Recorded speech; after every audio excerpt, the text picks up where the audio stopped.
Welcome to Find You Fridays. It's me, Lorene Hughes. I am your spiritual connector. Happy place, sensual desires place to come and play. Interesting choice of words today. Anyway, I hope you're doing very, very well. I hope you're having a lovely Friday. I have had quite the adventure. Hello, Melinda. Quite the adventure today. Trying to find some wool for my my project. Oh shoot, I forgot to bring one in. It's just on the other side of the wall, so I might jump over and grab that actually while I'm still waiting for some people to come in. So I am going to do this and then I'll be right back. 2 seconds.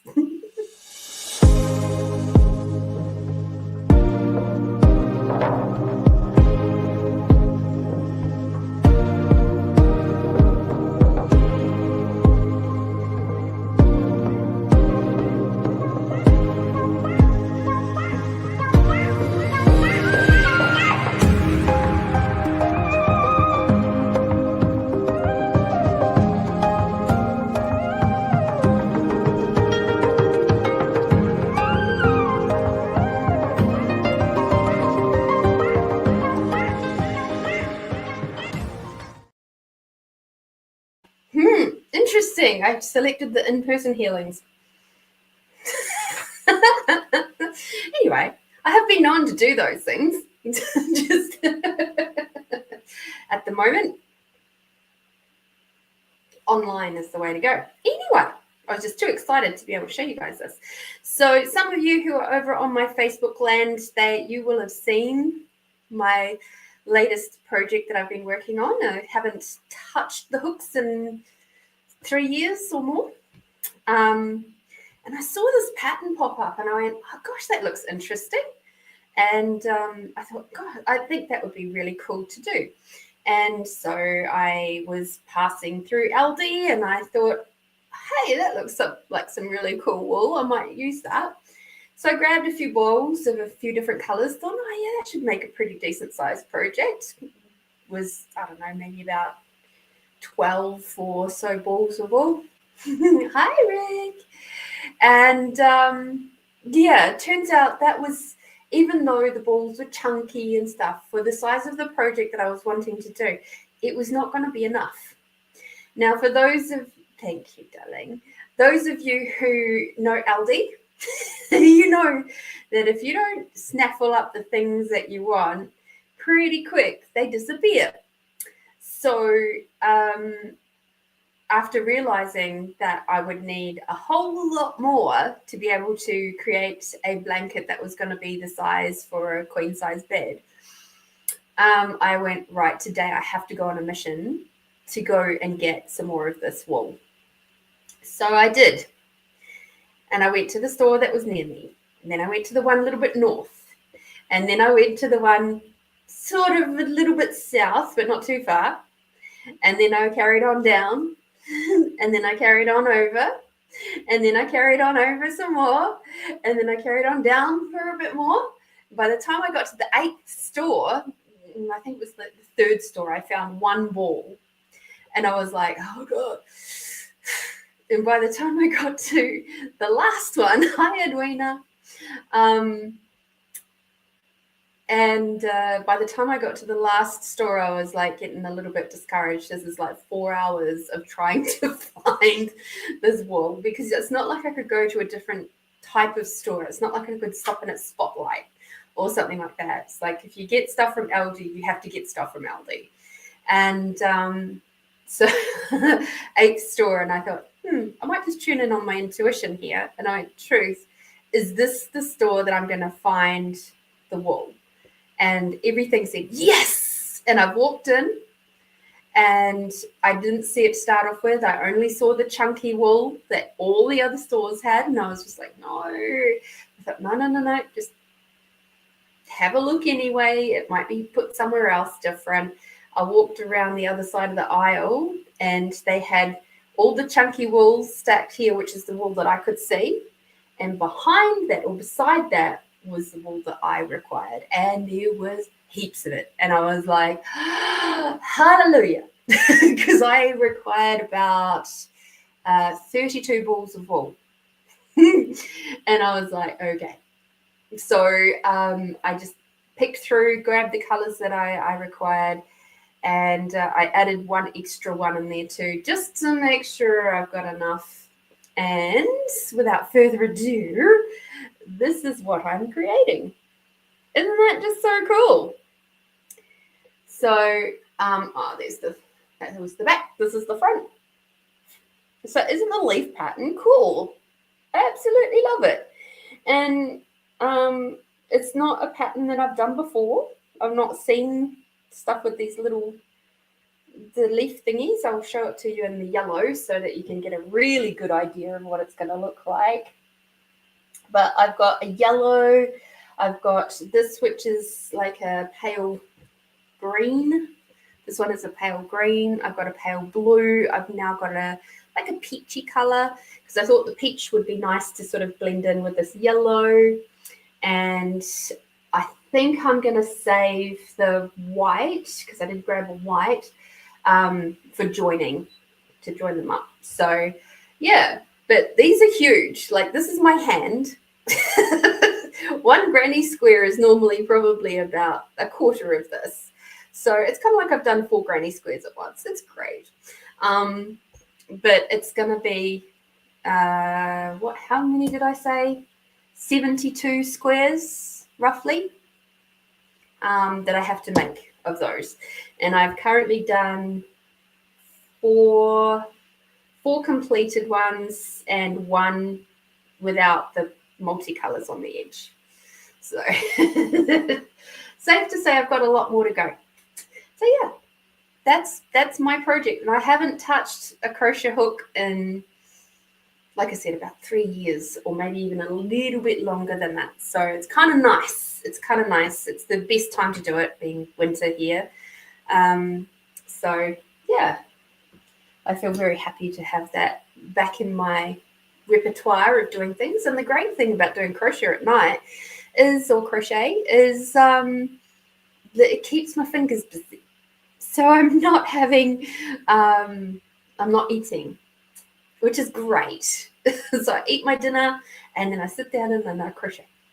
So, and I realized that was actually one of the key ingredients from last year when I did reduce in size quite a lot, was, if you guys remember, I was doing my my cross stitch, and I would sit down and I would just cross stitch after dinner, and I would cross stitch and I would cross stitch until I was getting a bit cross-eyed with my cross stitch. So yeah, Melinda, it's been a lot longer for me in picking up a crochet hook or even knitting needles. I used to do heaps of both many years ago. Christine says, I wish I knew how to do that. I think I only know how to cross stitch. Nice. So I have cross stitched, I have long stitched, I have tapestried, so that's all the needlework stuff. Haven't done embroidery though. That's the one thing that I haven't done. My mum was able to embroider. She learned how to do that when she was young, but she didn't teach me how to embroider. I know how to knit. I know how to crochet, obviously. And I'm a basic sewer. I can do some sewing. I prefer to crochet rather than knit, because crochet for me grows quicker and I don't have to be quite so particular with my tension. It's a lot easier for me. And what was the other one? Yeah. Oh, so this is obviously chunky. This is chunky stuff, but I've also done Victorian lace, which is using like that really thin cotton, like embroidery cotton. I've crocheted Victorian lace, and I did that doing Christmas decorations. And that was heaps of fun. And then there was this one pattern which I was doing for a friend. It was a picture of an angel, like it was to come out as an angel, and I thought it would be just, this big, maybe 6 inches high. No, it ended up being the size of an A3 piece of paper. And it just kept growing and growing, and I'm like, oh well, I'm already committed now. So yeah, Victorian lace, that was a while ago now, but yeah, that was good fun, and I did some that was like 3D projects and stuff. Yeah, loved it. Interesting. There's some interesting reason my body chose my tea is elderberry and echinacea today, and I'm like, interesting smell. Anyway, let us get into our weekly reading. So what have you guys been doing? What creative things have you been doing?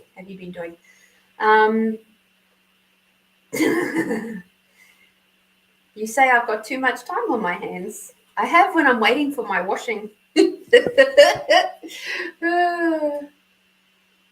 And thank you, ladies. It is, I'm very grateful to my mum for teaching me how to crochet all those years ago. I'm not even sure how we got into it, because it's not like my mum crocheted particularly at all. She knew how to, but she was more of a knitter than anything. And I think I just said to, maybe I came across her crochet books. She had all these books that were like folders, 3 of them, that were crochet this, crochet that, kind of like we used to get from the newsagents and stuff like that, like your Mind, Body, Spirit type books, or the things about gemstones or whatever. And I think that's where it came from. And she had these 3 books that were there all about crochet. And I was looking at them one day in the bookshelf and said, Mum, can you teach me how to crochet? And she's like, I suppose. So it's like she knew I knew the principles of knitting, so that helped a lot. And then she just, I kind of, as they say, took to it like a duck in water. And I've loved it. And even now, like 3 years later, I can still pick up the needle or the hook and just go for it. It's awesome. I love that I have these skills and that I can still do them after all these years. It's like, and it's very soothing, very calming. Let's see. Weekly reading. Who wishes to come and play?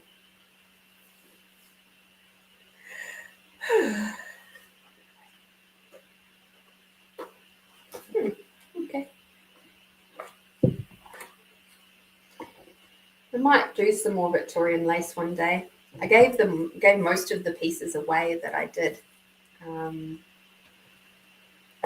realized a few years ago that I quite often do stuff like that, and I don't tend to keep a hell of a lot for myself. And then I got to a point where I was like, actually, do you know what? I think I will keep this piece for me. So a lot of the handmade or crocheted things around here are actually not, I didn't make, although I can. But one that does sit pride of place on my bed is actually, it's got a bit of a funny story to it. It was the very first thing that I crocheted, which was a cardigan. And I'm so proud of it.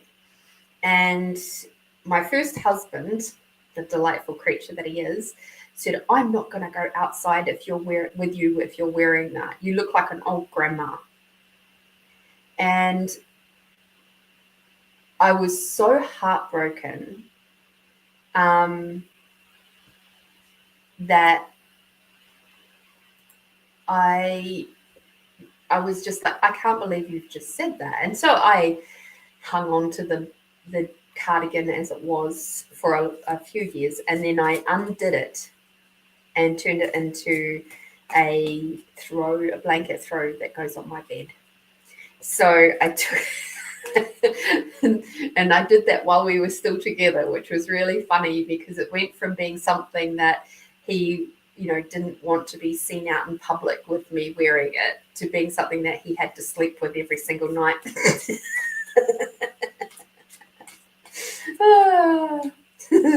That was my little fuck you.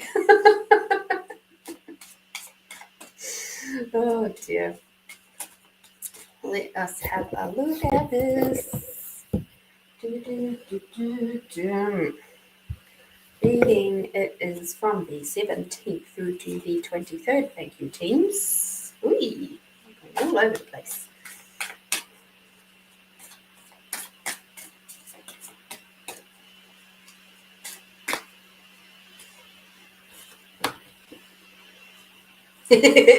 Yep.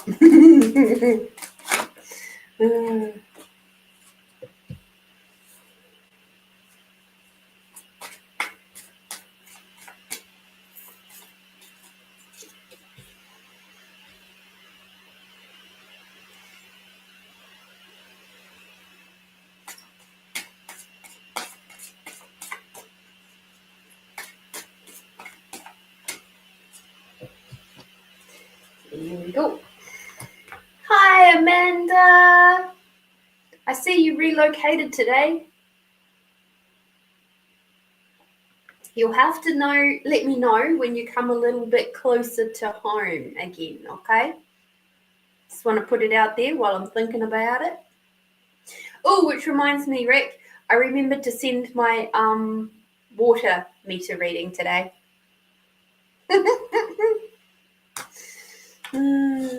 Told you I'd remember. The funny thing is, when I sent it to my real estate agent, well, the accounts lady, she's like, I was actually just about to ring you, but you just sent me the email, so I don't need to now. I said, oh, that's nice. Thank you. I just remembered when I was in the shower.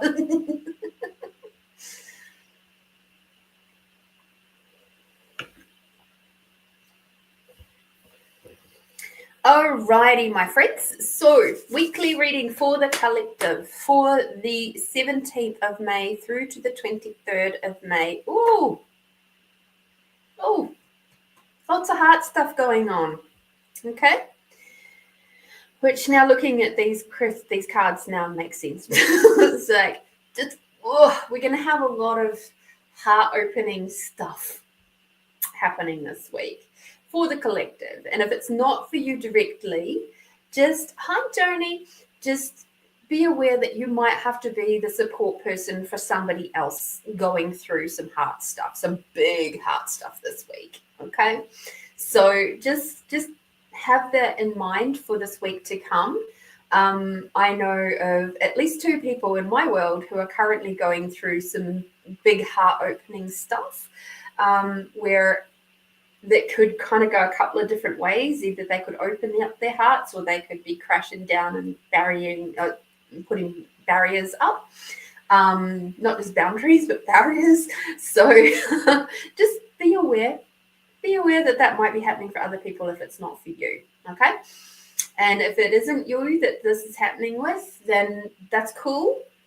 But you're more than likely going to be a support person for someone else going through that. I think there is a lot of relationship stuff bubbling to the surface at the minute, and has been for the last probably 6 months or more, where it's been a lot of those moments where people are just, because as a collective we are awakening really, really fast at the moment, which is wonderful. The problem with awakening is, as you guys know, when you start awakening, you suddenly start seeing the people around you that are holding you back and not bringing you peace and not bringing you joy, and they're not supporting you, they're not lifting you up, they aren't, being your best cheerleaders. In fact, they're trying to knock you down and make you feel small and make you doubt yourself and all that sort of thing. You start really seeing for people for who they are, and the result of that is that then you suddenly go, well, hang on a minute, why the fuck do I have you in my life? And you start pushing those people out. But of course, that comes with grief. It comes with a lot of heartache and pain. And it's heartache and pain on both sides of the fence. And that can be hard if you've been in a position of, say, being a people pleaser, or if you've got an anxious attachment style or anything like that. It's like this moment of going, this really doesn't fucking work for me anymore, comes with a lot of ouch moments, a lot of heart hurt moments.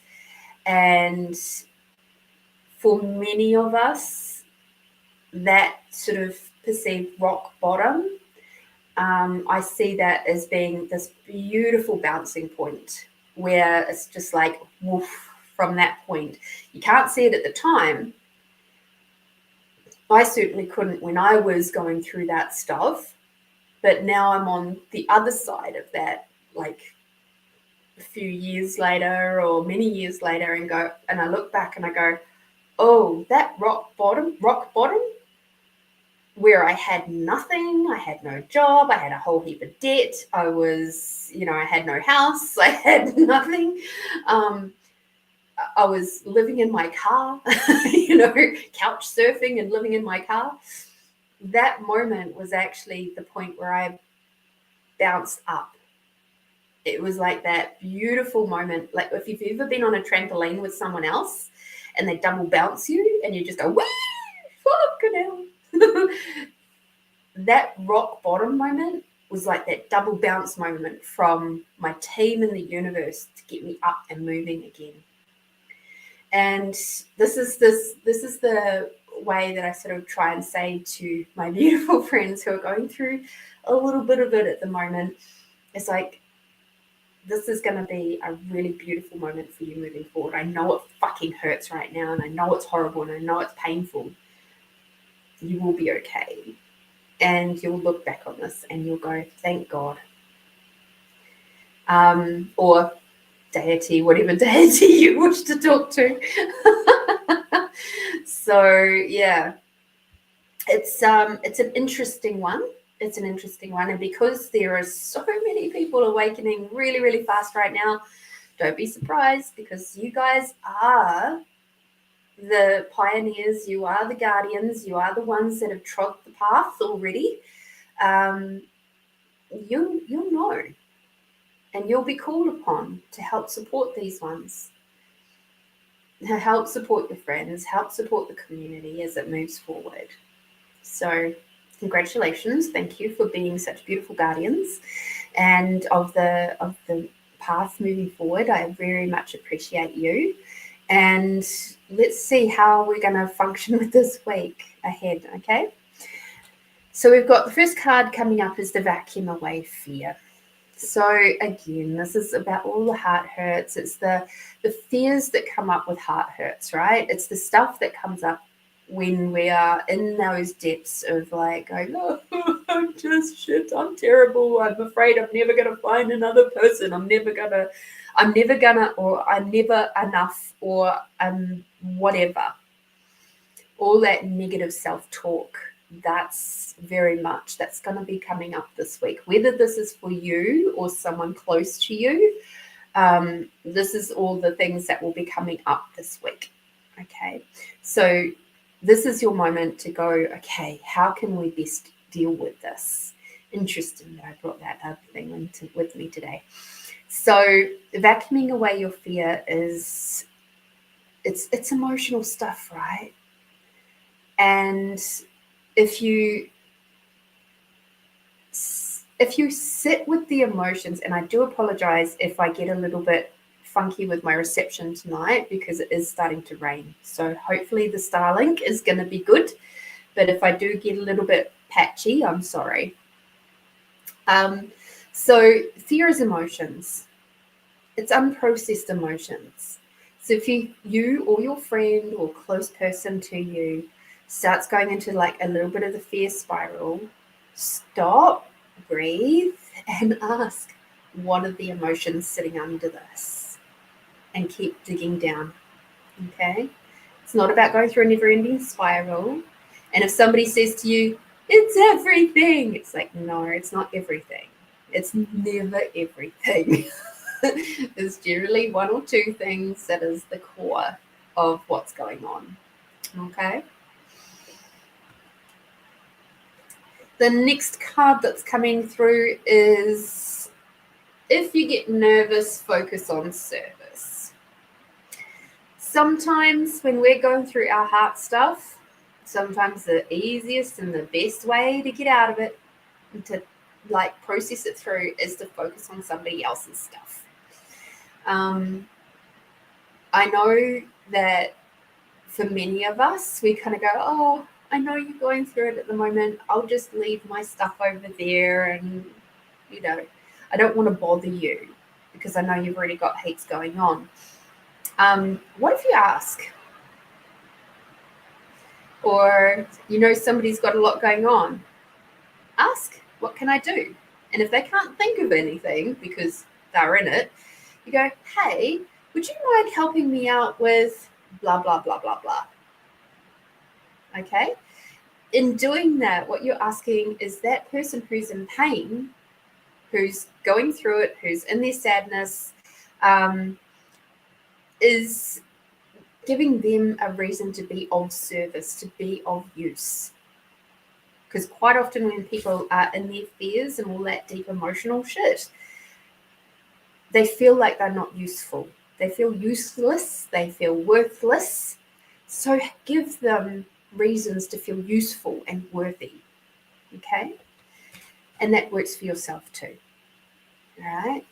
So if it's to do with you and you're feeling useless and worthless, find a way to be of service to someone else. It'll help a lot. Okay. The next card that we've got is crystals. The energy of crystals supports you and helps you with your present situation. Now,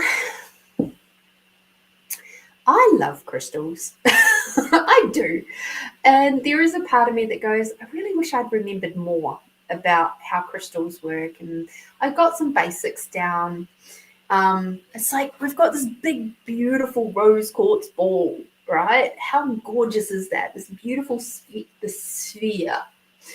And I feel very grateful that I've got it. And I feel so happy that it is adding its love to this room.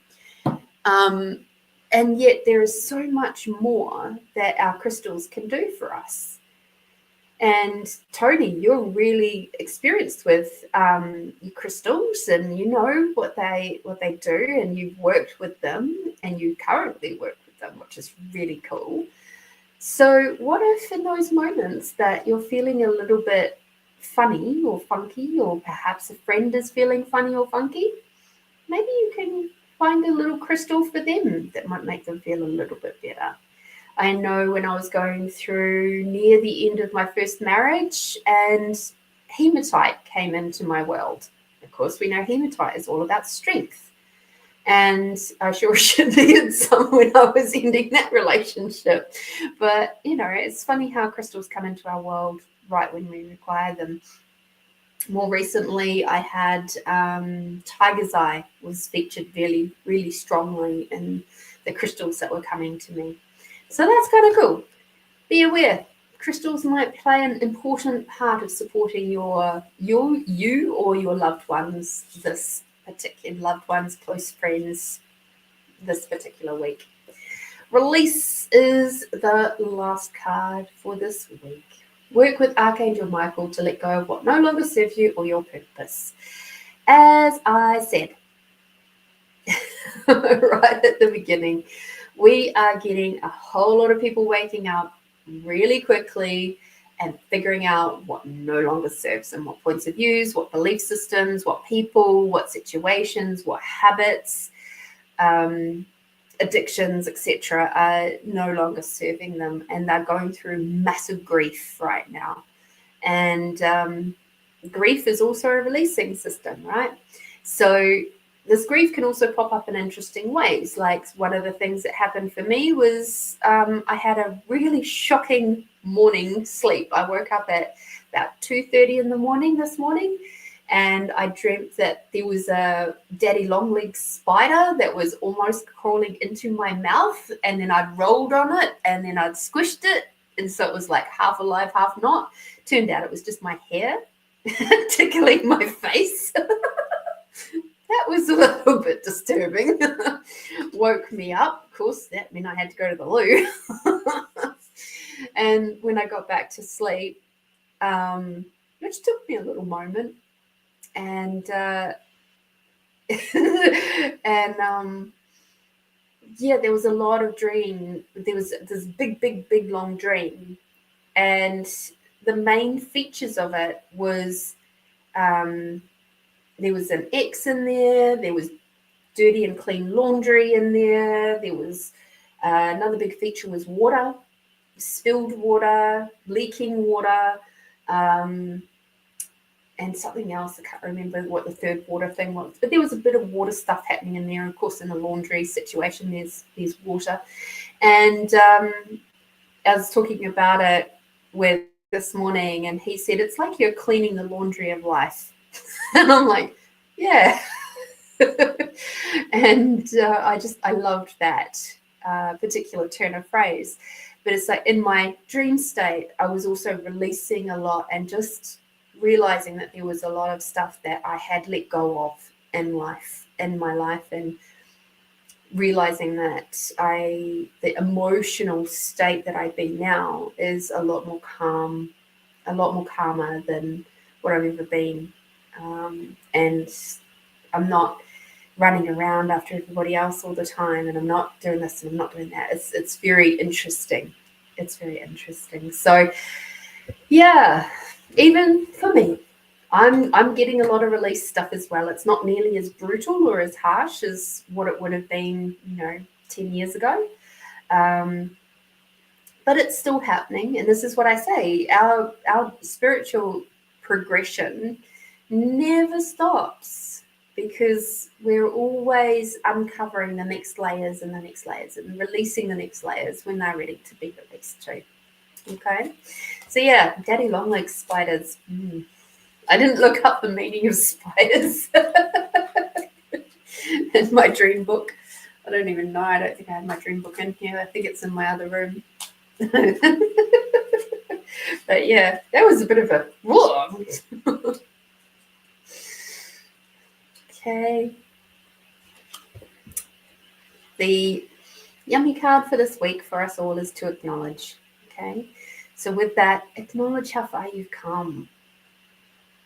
Don't just sit there and be thinking about the future and what is it that you're striving for or envious of or whatever. Acknowledge how far you've come to be in your present moment right now.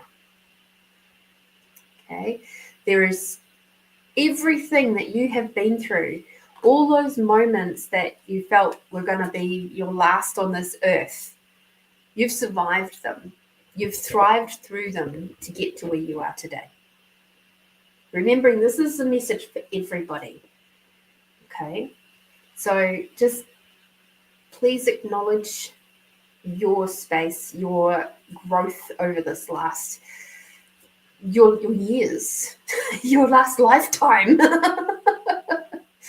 Because, even when I think about how far I've come in the last 3 years since last time I picked up a crochet hook, like, wow, I'm so different to what I was 3 years ago. And I'm so grateful for that. So grateful. And still stuff comes up for me too. And it's okay that it does. And it's okay if you feel sad, and it's okay if you feel angry, and it's okay if you feel frustrated. It's like, be with those emotions, allow them to see themselves through. Don't try to stifle them or stop them, because don't let them take over either, but acknowledge them. And that's where that acknowledgement comes from as well. It's like any of those grief type emotions that are coming out, it's like, just sit with it. Acknowledge it, be beautiful with it, be compassionate and kind to it, and love it. All right, Edwina, my sweet. So I hope that helps everybody have a bit of a heads up for this week to come. There's no moon stuff going on this week, so enjoy the week off as such. But just know that there's, as far as collective space goes, there's still a lot going on. There's a lot going on for us. There's a lot going on for the beautiful people around us. Okay. Edwina, my love, can you put your question in the chat if you're there?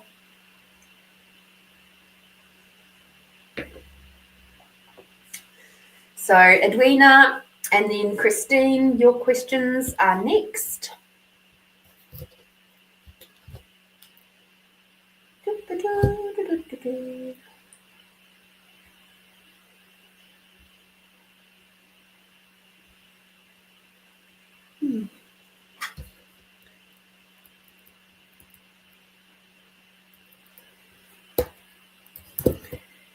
Okay, if Edwina is, maybe she's disappeared for a little bit. Ah, there we go. Yay! Happy days, happy days. Yay, no moon stuff. So yeah, we've had a bit of an interesting conversation about that, and it's floated in and around my world a few times over the years, because for a lot of people, thank you, Edwina,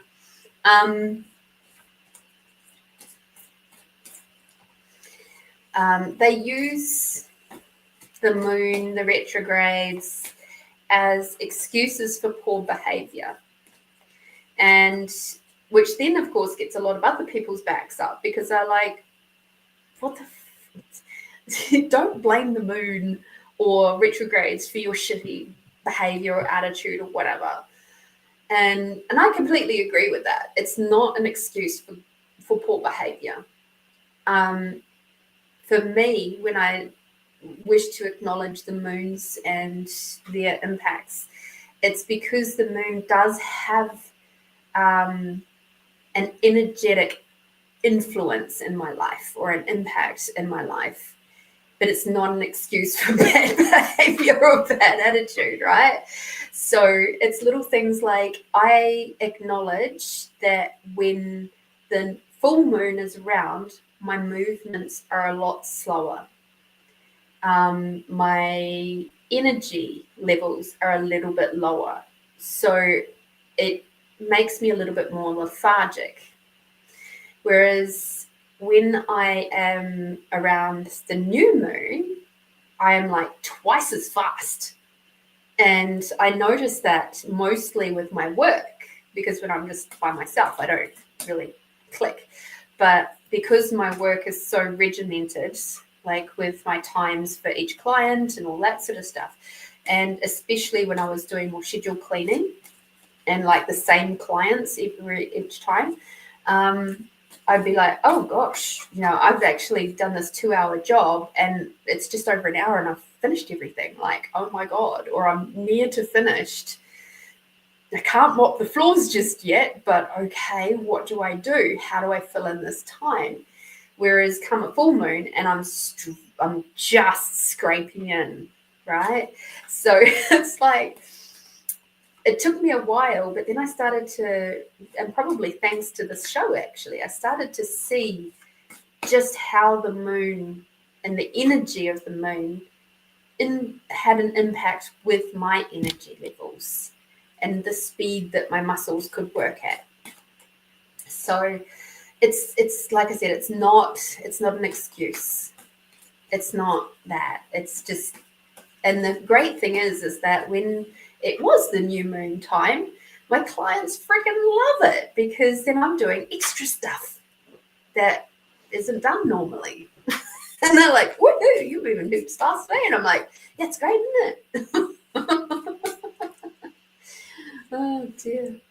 Amanda said, I had a look into some moon stuff and the full moon was in Scorpio and that's where it lays in the sky at that time. What constellation it is in or closest to, not like the sun signs that go on the months of the year. Mm-hmm.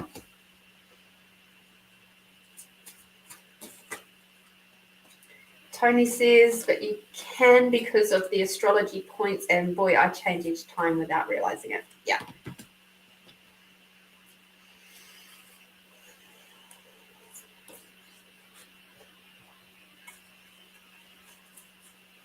yeah, it is fascinating. I think blaming astrology on shitty behavior is not okay. That's just my point of view. All right, Edwina, let us have a look. Your team is going very nice and light and easy on you today. We've got the Secret Language of Color cards from Ina Segal for you. So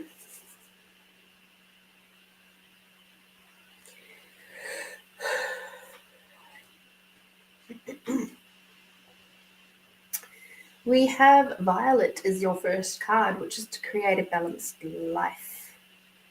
So one of the things that is really, really important for you to remember how to do in this lifetime is to create balance. And that is about allowing yourself time for yourself. And I appreciate that you are doing that right now by being here with us. So thank you. Thank you for doing that for yourself.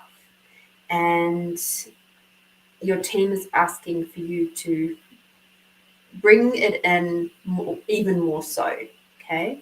So if you may or may not recall, not too long after I moved here back in February, I was getting really cranky because I seemed to be doing things for everybody else, my work, my landlords, my real estate agents, the power company, all this work as such for everybody else. And there was like nothing for me. And I was getting really cranky about that. And then I realized, well, what if for every one thing I do for somebody else, especially on my days off, I do something nice for me? So, good morning, Paul. And I would encourage you to do something like that for you too. And it could be something as small as just sitting down with a cup of tea. It's like I do something for someone else and then I'd sit down and have a cup of tea. It'd be like, this is just my time for me. And then I'd get up and I'd do something for something else, like it might be folding up the cloths for work or, just whatever it was.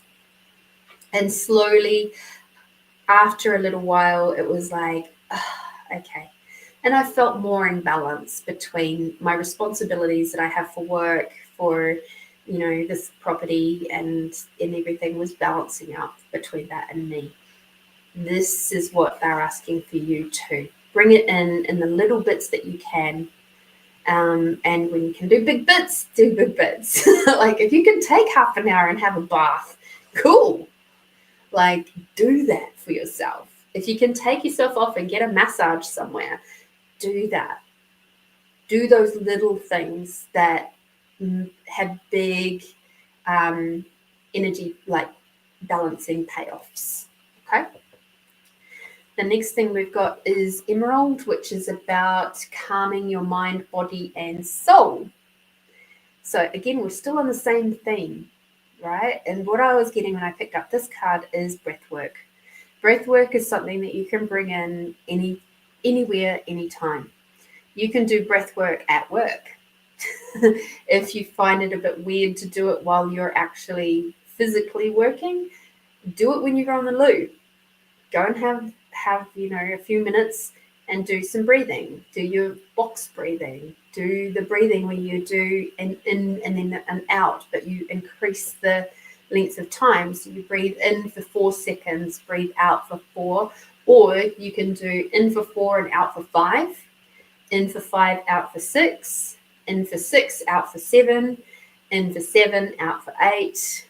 And I usually get up to 10. Once I get up to 10, I'm pretty good then. So 10 is a good number to get to. And you can do that just while sitting in the loo. It's all good. As long as the person, if there's someone next to you, they haven't done a big number 2. But yeah, because nobody can tell you that you're not allowed to go to the loo, right? So just make some time for yourself, calming the mind, body, and soul. Because the thing is, your cortisols and everything is still very high at the minute.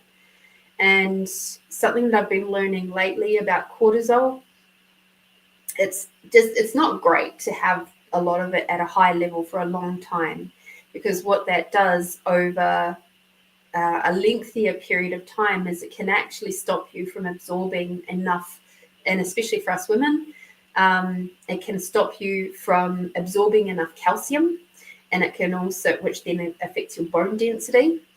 It also can stop you from absorbing, what is it? It's one of the other hormones that we require for our tendons and stuff. So you can get cortisol toxicity, which then affects the all the soft tissues and ligaments and stuff in your hips and your bones. So you can get a lot of really deep hip joint issues if you have too much cortisol for too long. So you need to get your dopamines and your and those other, what is it, the one, serotonins, and there's the other happy hormone, oxytocins. Instead of having your cortisol and your adrenaline going through the fucking roof all the time and functioning at that really high level of stress, you have to balance those out, okay? And box breathing is a really, really good way of teaching your brain to do that. Okay, rainbow. See in the ocean, lovely. So rainbow, connect to spirit and nature. If you can, please get out. Get out to the beach. I get the beach is maybe not too far from you. So get down to the beach, take some time, look for the rainbows. We're at that time of year, we'll probably get a few more of them. So I'm definitely, and Paul, he's over in YouTube land, so you can't see his comments right now, but he's saying seeing the ocean, which I get from this one. This one too. So get out into nature, go where you can go to get into some nature, see some spirits out in nature. Just take a moment. And the best way to see spirit in nature is to slow your breathing down. Do that breathing, do the box breathing, do the breathing like I was just saying before. And when you open your eyes, just do it really slowly. And it's like you might sort of see a few little fuzzy creatures and like little wisps or little lights and things like that. That's your nature spirits. They're coming to say hello. They're always around us. It's just that most of the time we can't see them because we're too in our, human eyes rather than our openness. Okay. So definitely connect to spirit and nature. You'll see a very good theme with all of this. We have orange, which is nurture yourself. All right. This doesn't say nurture somebody else. This is nurture yourself. This doesn't say go and play with the kids. This doesn't say unless that is nurturing to you. But this is about taking care of you. So your team is telling you right now, please start taking greater care of you. Okay. So it's just all over here. They've given you hints and tips on how to do such things. They're being very, very clear that you're too stressed, my darling. It's like, breathe, please. But don't just breathe up here. Breathe down in your lower belly. Get that diaphragmatic breathing going. Sing some songs. Get out. Dance. Move your body. Go for walks. There's a friend of mine who's taken up walking in like the national parks and stuff, and I'm just like, fuck yeah, yes, that's so awesome. I'm so happy for you. And they're absolutely loving it. That scared the living bejesus out of them to start off with, because they're like, I don't want to go walking there by myself. And I can totally relate to that. But yeah, that's something that she's loving doing. And I say, good on her. And so please take a leaf out of my friend's book. go walking, make some time for you. The last card, which is kind of an interesting one, is Indigo, which is improve your vision. So where do you see you? In your beautiful world that you have created for yourself, where is the you that is you? And if the you that is you right now is not the you that you would like to be, what do you have to do to create that? And that's not about making where you're at right now wrong. It's about going, okay, this is now the bouncing point to be where I wish to be, where I desire to be. And I very much pose this as more of a looking to the future. So all of this other stuff right now and the rest of your cards was very much about being present in the moment, calming your body, calming your hormones, calming all your, all the chemicals running around your body, taking care of you, being present in the now. And this card, this one card right at the end, is about now. If you were truly being you right now, what would that look like? If you were truly, really looking after you right now, what would that look like? So this is more of a posing a question, and yes, it's about improving your vision, as in like the clear, whatever the vision is one. But I get this is more of, hello Tamara, just up the road. Hi, whichever direction you are. Yeah, definitely. This is for you as a just the possibilities question. Because if you're looking at the possibilities rather than just hope, I hope this is, not as good as it gets. Oh man. And saying that, in the few times that I've ever gone, is this all? Is this what my life is? Like, seriously? Hang on. Hi. Nori's not far from me. Cool. Yeah, in those moments where I've just gone, oh my God, is this it? Seriously? Is this what I'm looking forward to for the next 30, 50 years? Oh my gosh. That's been the starting of some pretty big changes in my world.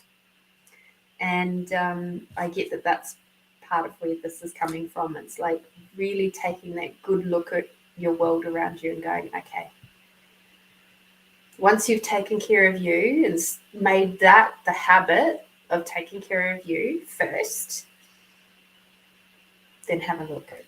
Have a little bit of, brutal reality stuff going on. Okay, your yummy card is community. Okay, when I see the community card coming up, I see it also being your reaching out to your dearest friends. If you're somebody who has best friends, reach out to them. Reach out to the people that lift you up, that make you feel good, that bring you peace and calmness. Peace and calmness is what you require right now, not more. Okay, not more drama, not more Shortland Street or Neighbours or whatever soap operas are going on right now. I don't know, I don't watch TV. So, but yeah, not more of those soap opera people who bring you peace and calmness and a few laughs and make you feel good. Okay. Thank you so, so much for your very kind donation, Edwina. I am so incredibly grateful for you. And I hope that you have a beautiful weekend. Thank you for supporting Find You Fridays and Crafty Possibilities. Thank you. And of course, I thank you very, very much too. I hope you have a beautiful weekend, and I hope that helps. Do some yummy, yummy things for yourself.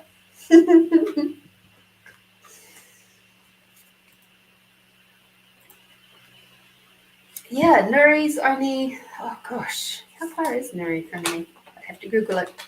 It's within an hour, I think. Hang on. 2 seconds.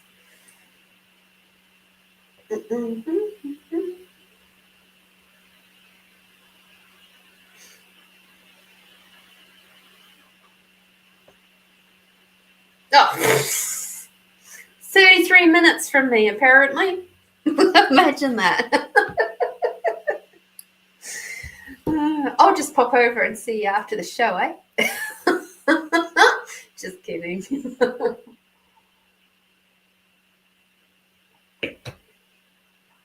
You are literally just up the road. Certainly from a, Australia point of view, 33 minutes is nothing. Oh dear. All right, Christine, my dear, I have been smart enough to highlight your questions.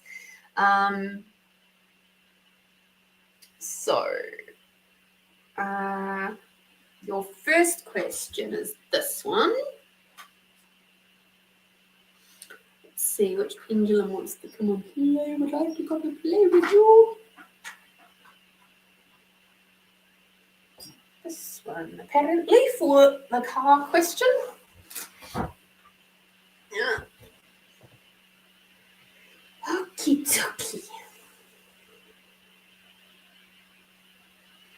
Okay, please show me the yes. Please show me the no.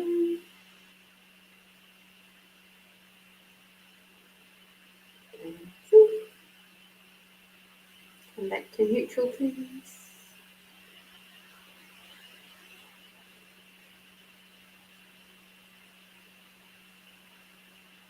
Being that it's such a big crystal, it takes a little while for it to come back to neutral. Okay. So,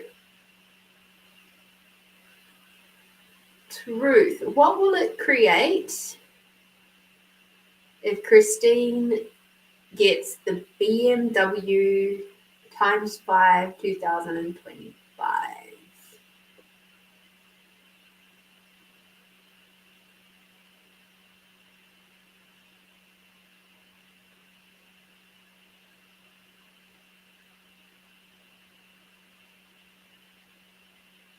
Yeah, that's a yes, darling. Yeah. You see that? That's coming towards you, which means it's a yes. Okay. So, yeah, whatever you're feeling about that particular car, pendulum says yes, it will create more if you get it. Okay.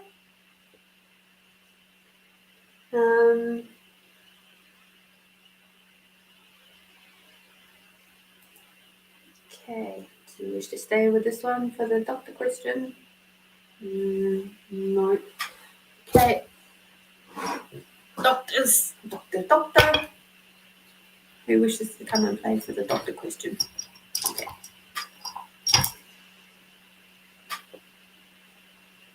Okay. Yes.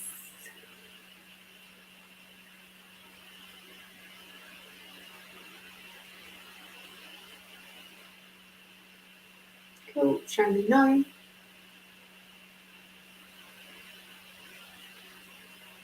Okay. Truth. Come back to neutral, please. Truth. What will it create if Christine goes to her Tallahassee doctor?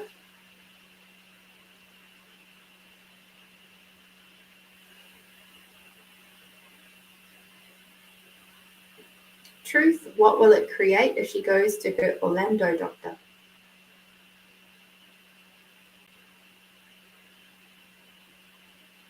Okay, so Tallahassee got a no. Orlando doctor got a yes. Okay.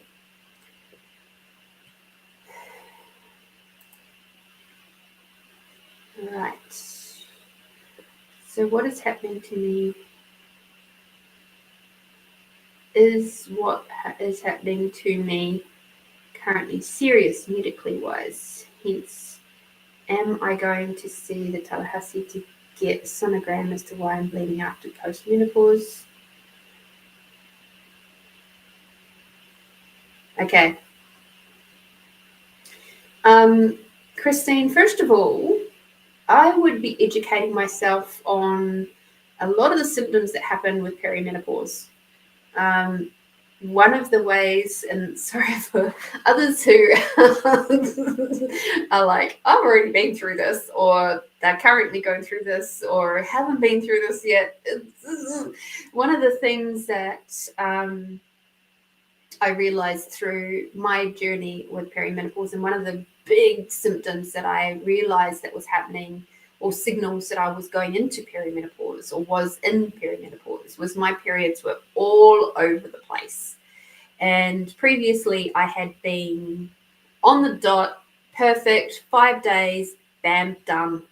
You know, even when I wasn't on the pill, it was spot on.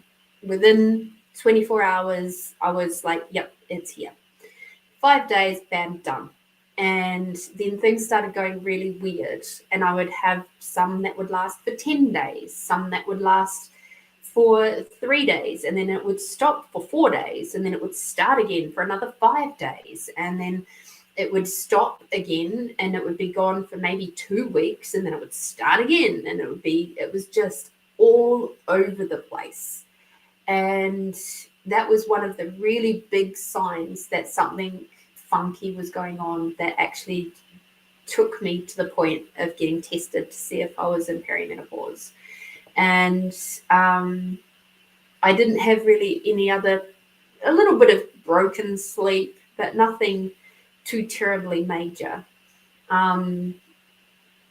Everything else could just kind of be put down to stress or, work or that sort of thing.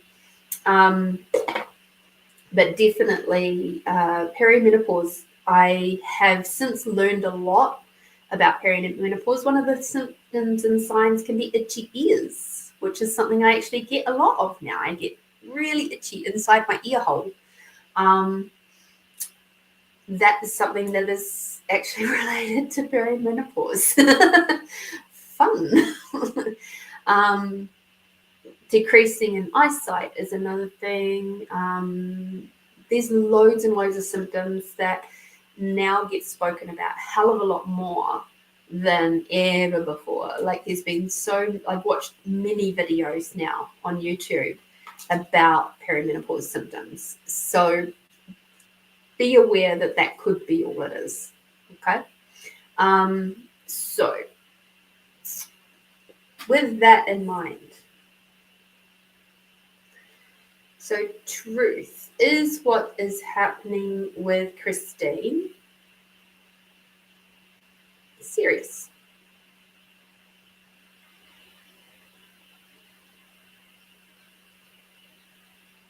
Pendulum says no. Truth is what is happening with the bleeding, stress related.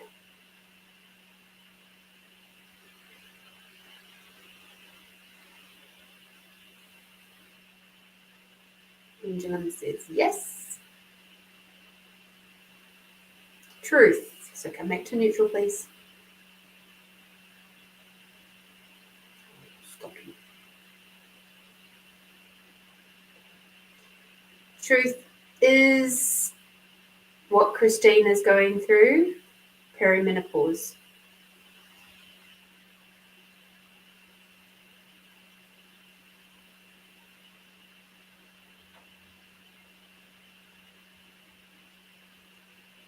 Sort of. It's going around in circles. So it's partially perimenopause, partially stress. Changing in hormone levels. And then, of course, you've got a lot of stress happening on top of that, which then affects your cycles. Okay. So is it serious? No, not as such. If you start managing your stress and the things that are stressful in your life in a different way, I'm not going to say better, but just in a different way, you might find that things are a little bit easier for you. Okay, and things with your cycles, etc., will start to settle down.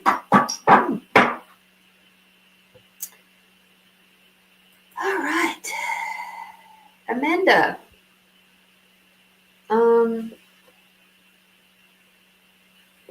She said, I knew I was on the start of that journey when I actually had my period for 29 days. Oh my Lord. Thought I was going to die, just like I thought I was going to die when I gave birth the first time. Yeah, I'm waiting for, it's really interesting because in my work I get to, and bye Paul, sorry, hope you have a great weekend and a great day at work. So I hope that when I'm out working, depending on who the client is, sometimes I get to actually talk to my clients about, when you went, do you remember your very last period? Random shit that comes out of my mouth. And some of them do. And the most recent one was a lady who said that her very last period was the absolute most horrific pain that she's ever been through. And she said she'd never had a period like that ever in her whole entire life. And that was the very last one that she ever had.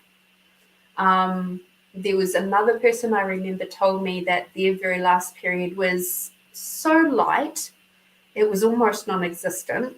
And then there was just nothing after that. So it's interesting. I don't know what I'm going to be up for.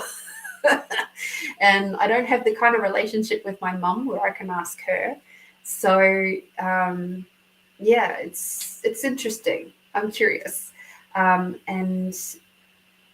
I'm looking forward to it. Really, I am. I'm just like, come on, bring it on. The last one, please.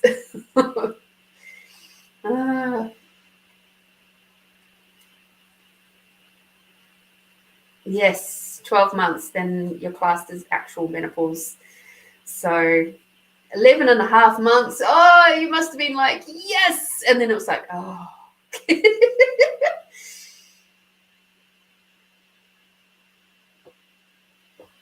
And so the other thing to note, especially for you, Christine, this is also relevant to us down here in the Southern Hemisphere, is a lot of case trials, case studies and stuff like that, right up through until, gosh, I think it was the 80s, were all based on men. All of them. There were no women in trials, in clinical trials. And so it may have even been slightly later than that, maybe even been the mid-90s. Alicia, just whatever you're wishing to pay, whatever you're wishing to donate, my darling. So if you read across the bottom here, it's just come across now. It says, for a reading, donate whatever. Pay what you wish. I don't tell you to do anything specific because it just depends on what works for you, what you feel is honoring.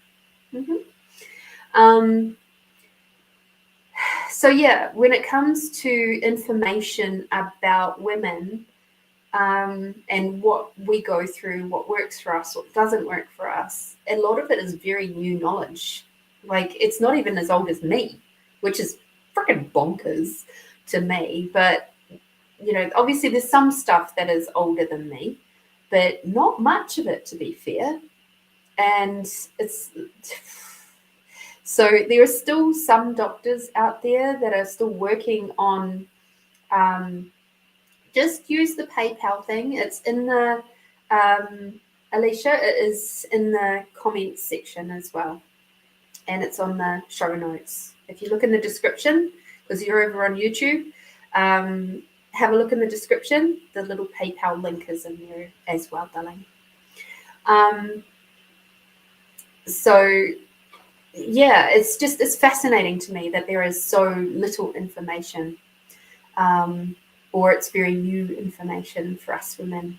And I love that it's exploding right now. There's so much more than there ever was. Like, I feel for our mums and stuff that all had to go through this stuff without the support that we get. And man, we get so much.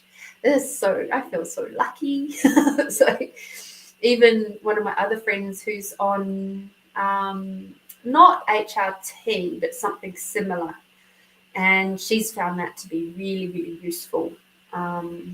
It's a not hormone replacement, but sort of hormone support. And I can't remember what it's called, but yeah, she's finding it really, really, really useful. I don't feel I require it. I do well enough with what I do, and doing my She Bangs drink, which has got high levels of collagen peptides in it. That's been great for me. But other than that, it's all good. So yeah, just try to keep yourself more calm and relaxed, I think. Amanda, you've got the best idea in the world. Just go traveling. I'll just go traveling for like the next 10 years. She'll be right.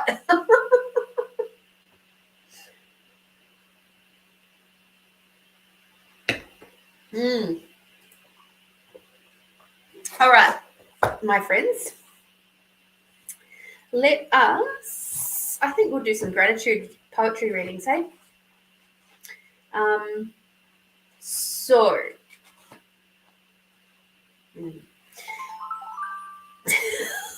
or maybe not. What have we got here? Oh, Tony. All right, I'll do your reading first. What is your question, Tony?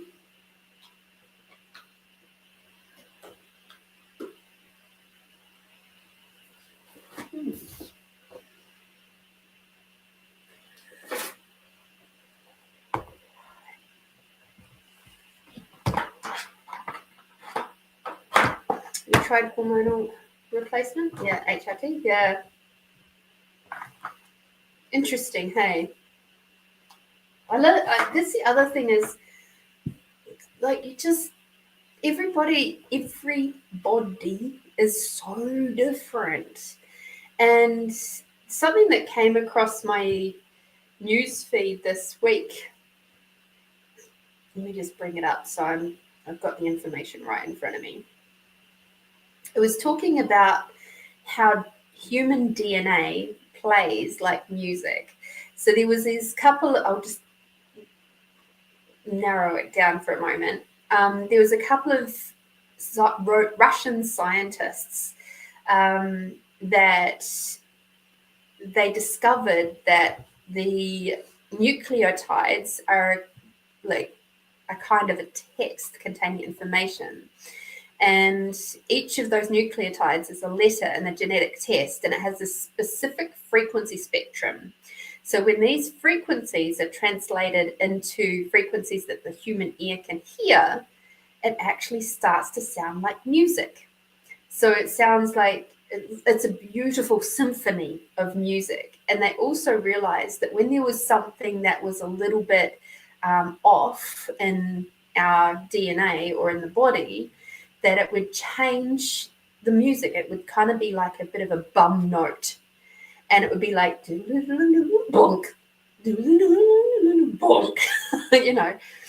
And what was really interesting is that they would get a drop of the person's blood, like get it so it was in its pure state, so the DNA was making that beautiful music, allow the person to listen to that music, and whatever was going on that was giving them the bum note, making the dis-ease in their bodies, would be healed. And it got me thinking, and I was like, you know how there's dogs and horses was another one that I saw just recently, a horse that could tell when people had cancer. I wondered if it wasn't necessarily, because people don't know how dogs and things can tell when somebody's very ill with cancer, especially when the person is presenting as being healthy, but dogs know.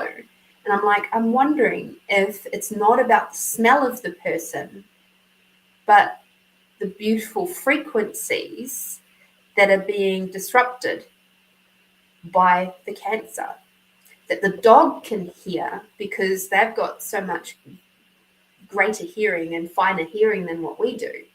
It's like, what if they're hearing the clonk, the bum note in their DNA music that we can't hear? And of course, horses have those lovely, big, huge ears. And what if they can also hear that? Which is why when people are working with horses a lot, they feel so much better. And the horses kind of go, hey, I hear you, I see you. And they feel better, like, because the horses are acknowledging them in their bum notes. And they're doing something to actually help heal that. And it's, I wondered. I have no backup or proof that is what it is. It's not like the dogs can straight up tell us, yes, I'm hearing the bum notes in your DNA. But yeah, it seemed to feel right, you know, being that they are such beautiful sentient beings. So yeah. Tony, thank you.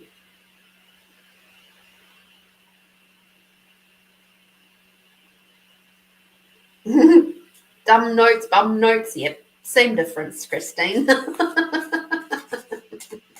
See, that bonk is still beautiful to me. Oh, dear, Amanda. You're funny. It's just that odd note that is just a little bit off key, you know? And it's, And I guess if you hear it enough times, it's going to give you a crick in your neck. It's like, ooh. Bit of a...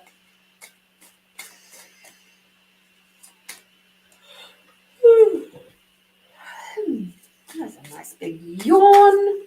Moving of energy, Tony. Well done. See, that was something, and also along with that particular post, there was actually some gorgeous images of like different types of DNA. So an A DNA, a B DNA, a C DNA, and a Z DNA, or Z DNA, if you prefer. And I don't know that I could show you on my phone. I can try. But I don't know that you'll be able to see it. Oh, there you go. So you see how they all look quite different, which is very true for a symphony. If you've ever read sheet music or anything like that, yeah, the way it looks on a page is quite different from one symphony to the next. So it makes sense, right? It also makes sense as to, like, when you start thinking about that in a little bit more of a broad sense, it's why some people will be able to, quote unquote, harmonize together. They get along really, really well, even if they've only known each other for a really short time. It's like they just seem to click, right? What if that's their music, their DNA music, harmonizing with each other, whereas other people who just seem to instantly clash, like there's no reason for it. What if that's because their DNA music just doesn't match, you know? What if it's a case of that's the one where you've got to be, I'm trying to think of two really opposing things, like unfortunately Metallica's stuffing me up, because you go, oh, Metallica and symphony orchestras don't go together, but they do. Let me think.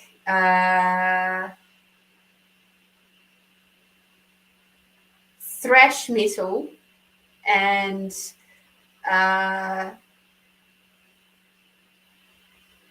folk music. I don't know. It's so weird, but it's like you wouldn't really think of putting those two things together, would you? Like the screamer type metal and folk music. You wouldn't think to put those two things together. It would be like trying to put sound waves and warm Adelaide in the same space. It just couldn't imagine it. So I would just say that could be why some people don't get along particularly well, because their DNA music is just not gelling. Whereas you could put folk music and country music together, no problem. And like, sure, they're different, but they still gel reasonably well together. You could put a heavy metal and a thrash metal together, or a thrasher screamer metal together. Definitely, you put those two. So yeah. It's like, oh, maybe my DNA music just doesn't mesh with yours. Okay. It's okay. It doesn't have to. You don't have to get along with everybody, is the point. All right. Miss Tony.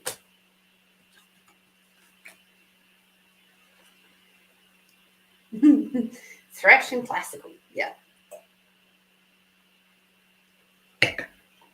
In saying that, this is why Metallica throws me off, because Metallica obviously is hard rock, or can be considered rock. Maybe not hard rock sometimes, but it can be. But then they went and did the S&M album, where they teamed themselves up with a symphony orchestra. And that's when you start to realize the beauty that can be in some of these more heavy metal musics. So who was the band? There was a particular band that one of my exes used to listen to, and I used to call it headache music. And I can't remember who it was now. It's not coming to me right in this 10 seconds. Siblings seem to harmonize well too, besides the Oasis brothers. But it was headache because I studied music in high school. And so I would be sitting there listening to it, picking it apart in my head. But it was so complicated. There was so many layers to it that it was just like, it was hard. Oh God, no, nothing. Def Leppard, 9 Inch Nails had nothing on these guys. Absolutely nothing.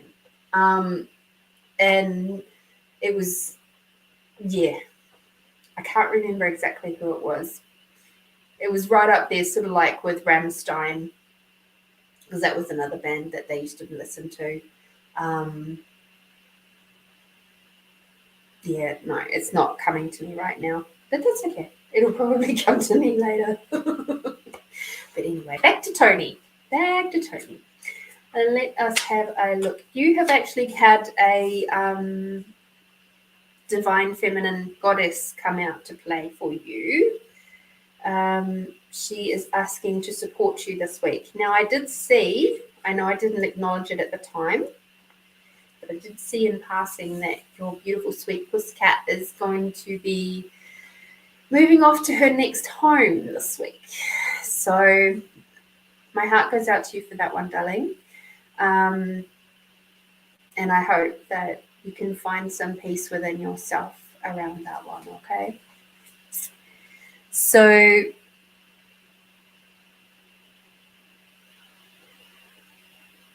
we have, and I apologize for butchering her last name. We have Yishi Sogyo, because I'm imagining that the T is actually silent, so I'm going to go Sogyo. She is the Lady of the Lotus Born. Embodiment is the deepest bliss. My body was made for enlightenment. Yishi represents a deep wisdom that has been much misunderstood. She is the ultimate spiritual wisdom that the human body is all that is needed for enlightenment. Yishi was born a princess in Tibet in 777 CE.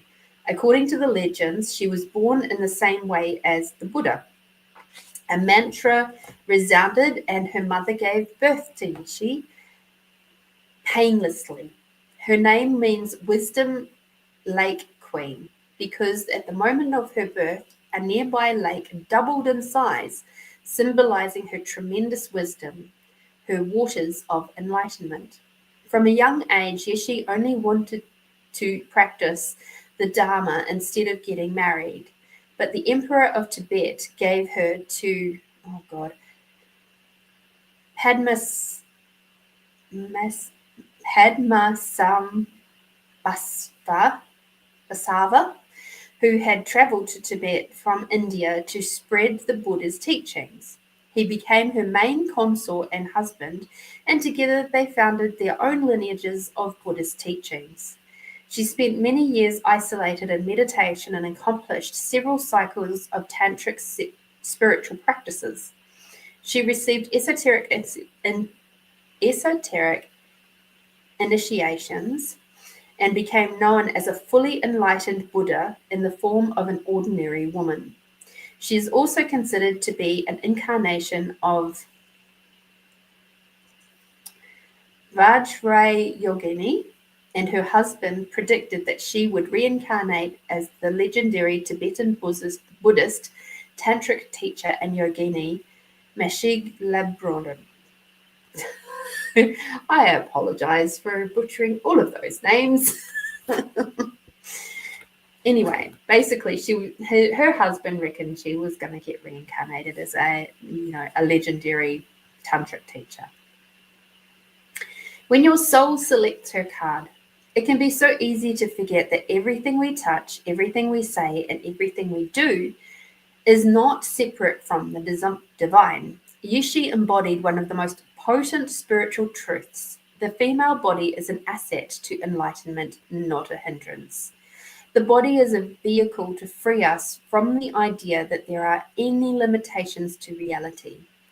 Tantra, which weaves together the sacred and the mundane to reveal the spiritual nature of all things, allowed Yeshi to realize that she was both an ordinary woman and an incarnation of the Buddha. We are both human and divine. We are both in a mortal body and an external essence that continues on. The body too often can be a scapegoat for so much hate, distrust, and violence. The body holds infinite wisdom, pleasure, and possibilities. This is the moment to see your gorgeous body as the tremendous gift it is. It's the moment to realize that there is no greater intoxication than just being fully in your body from head to soul. Yeshi is the call to remember the holiness of your flesh, the deep wisdom your body contains, and the temple you walk around in every day. Soul voice meditation. What helps me remember that my body is sacred? Your intention, embodiment is the deepest bliss. My body was made for enlightenment. So what I'm getting with you, my dear, is, especially for this particular card,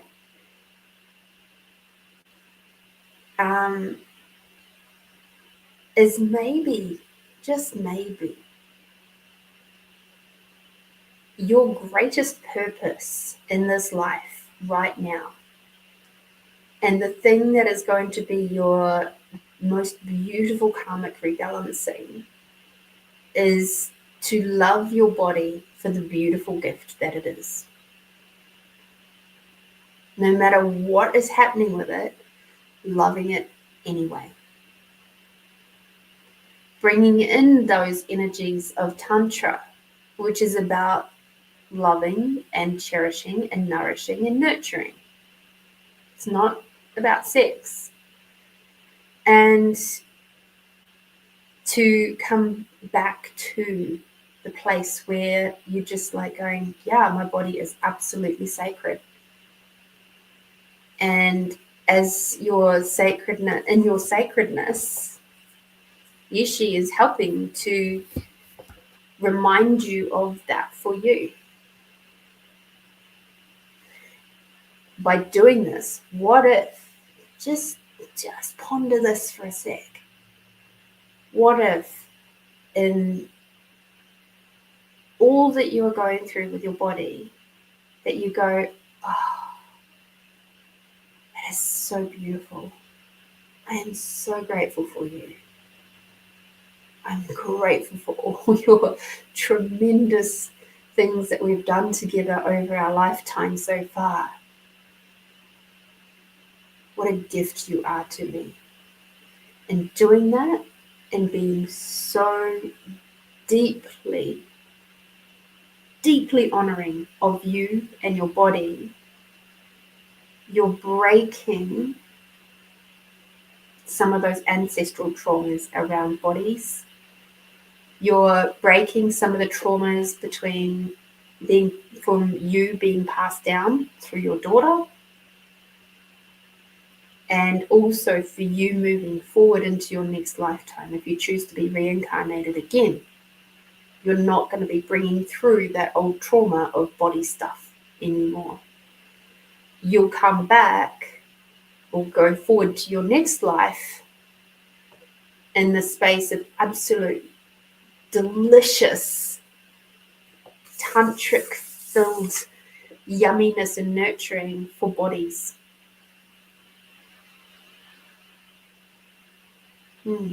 What if that is your greatest purpose right now? Learning to love you no matter what you've got going on, no matter your pain, no matter your brokenness, what you perceive as brokenness. What if that is your greatest gift to you right now, and the greatest gift to the planet and the collective? What if that energy can just ripple out from your space?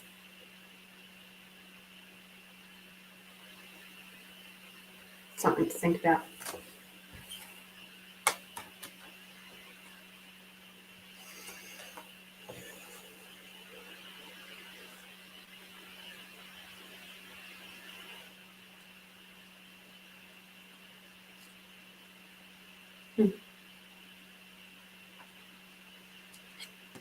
So you say it's funny, interesting, because I've been thinking about that too.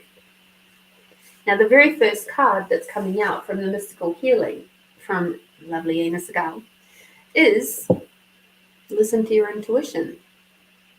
So if your intuition is saying to you already to listen to you, nourish you, nurture you, be with you, love you, bring that energy of unconditional love through every single millisecond of your day, not just when you're doing meditation, not just when you kind of consciously think about it, but every breath you take is a moment for you to be in gratitude and love and nurture and nourish your body and spread that unconditional love from your body going up through your body and then outwards. With every outwards breath, it's like I'm breathing out unconditional love. Just imagine how that would ripple out across the collective. How fucking potent and powerful that would be. Even though you have oxygen and stuff that you have to breathe in, just go, and I'm breathing out unconditional love. I'm breathing in peace. I'm breathing out unconditional love. Peace, unconditional love. Next thing you know, you're starting to be more peaceful and calm, which is then going to ripple out around everybody, through walls, through floors, through ceilings, everything.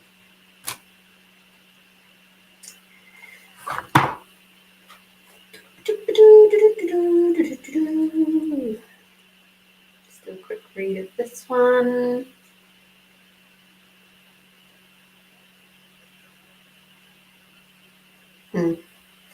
Okay, we've got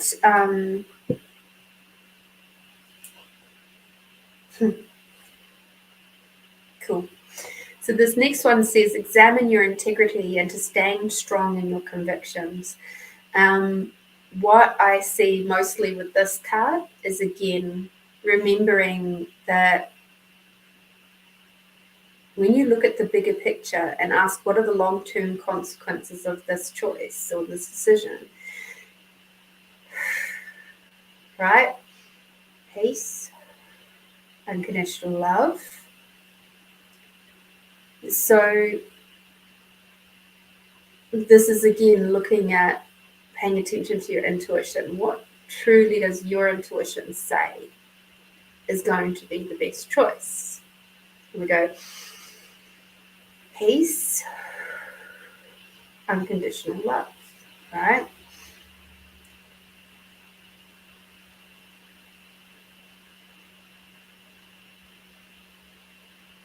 It goes, even though you may feel you are giving up a fantastic opportunity, be aware that new potent possibilities are opening up for you, and that these possibilities will allow you to influence others in a truly positive manner, thus creating ripples of goodness in the world.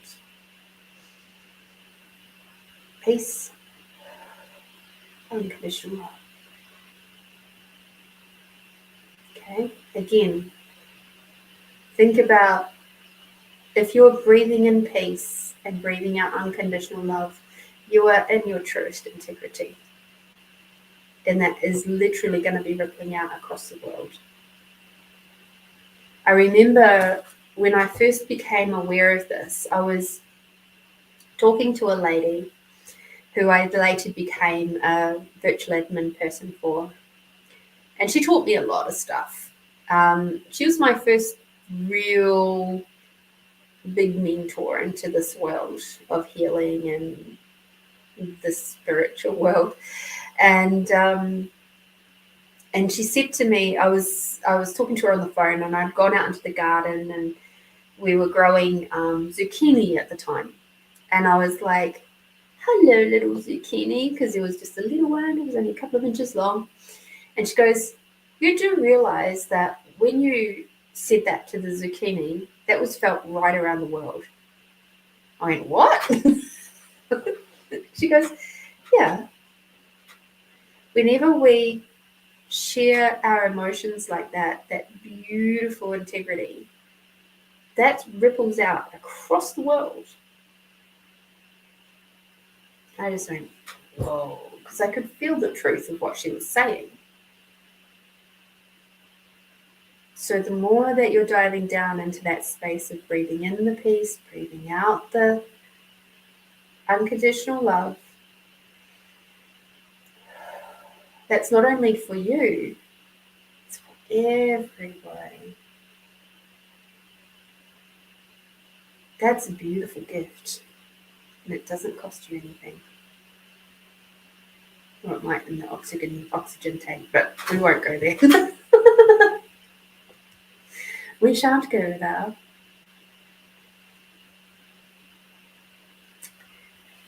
That's what that one was. I was a bit confused as to why this one came up. It says it's a no. And the very first line that pops up makes full sense. It's time to stop pushing and forcing things to happen. Okay? This is a message to you to say it's time to be present. It's time to just be in the here and the now. Be present. Okay? For you, if you can, as it says, if you continue to push, the result will be harmful. Give yourself time to focus. Okay? So be now, be present, be now. And you are also being asked to say no to unhealthy food and drink substances, as well as any activities that waste your time and sap your energy. You can say no with a kind heart, knowing that you are looking after yourself. Okay? And your last card for the split is ground yourself. Again, they're telling you just be in the here and now. Ground yourself. It's time for you to learn how to fully incarnate inside your body. So that's how you please stop detaching. Breathe in the peace, breathe out the unconditional love. You're grounding yourself by doing that. Okay? The more connected you become with your body, the more insight, strength, and clarity you will experience. If you are used to living out inside your head, this process could be initially a little uncomfortable as you become conscious of all the numb, dead, painful, unprocessed areas inside your body. Yet if you courageously work on becoming fully embodied inside yourself, every aspect of your life will be filled with potency. You will become more present, healthier, deliberate in your actions, and concrete in your life choices. Others will trust and offer you more auspicious opportunities. You will no longer have to push or force things to happen. You will experience a knowing that the right possibilities are coming to you in the perfect way at precisely the right time.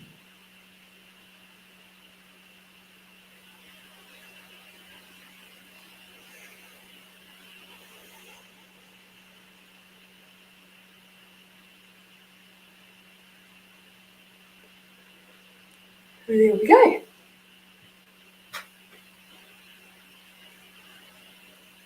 So yes, I love that you do that daily.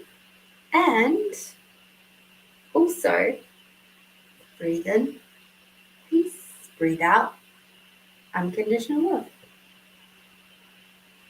In being more conscious and cognitive of what you're doing with your breath, you will be grounding yourself. Okay? So that's pretty cool.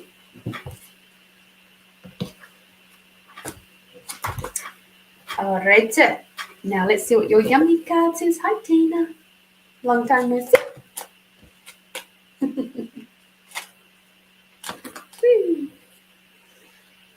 I reckon my little buddy's gonna sleep again.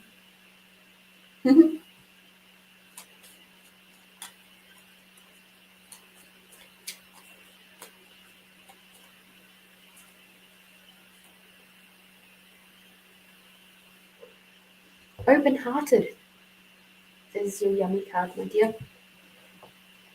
Okay. So in doing all of this, what it's going to be doing is actually going to be opening your heart. Interesting, that's coming back again. I say interesting because that was a part of our initial reading for everybody. This week is about, it's going to be some big heart-opening stuff this week, and yours is no different. So, yeah, be open-hearted, and I wish you all the support and love as your beautiful furry companion goes to their next forever home. And I know that's going to be a big loss for you. They've been your little buddy, and yeah, it's hard. I know. So my heart goes out to you this week, my dear Tony. Thank you so much for your donation for Find You Fridays. Thank you for supporting us here. Thank you for just being present with us tonight. And thank you for being your vulnerable, beautiful self. And this week, allow She to come in and to help you as well. Okay, she's going to be there wrapping you up in lots of love and reminding you how to be present in your body rather than detaching. Okay, because that's a big part of being in Tantra as well, is being very much in tune and attached to your body and integrated, very much integrated. So thank you. Thank you, thank you, thank you, Tony.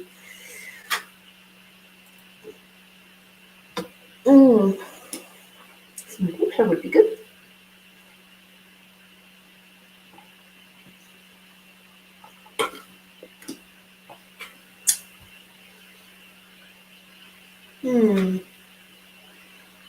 Yeah.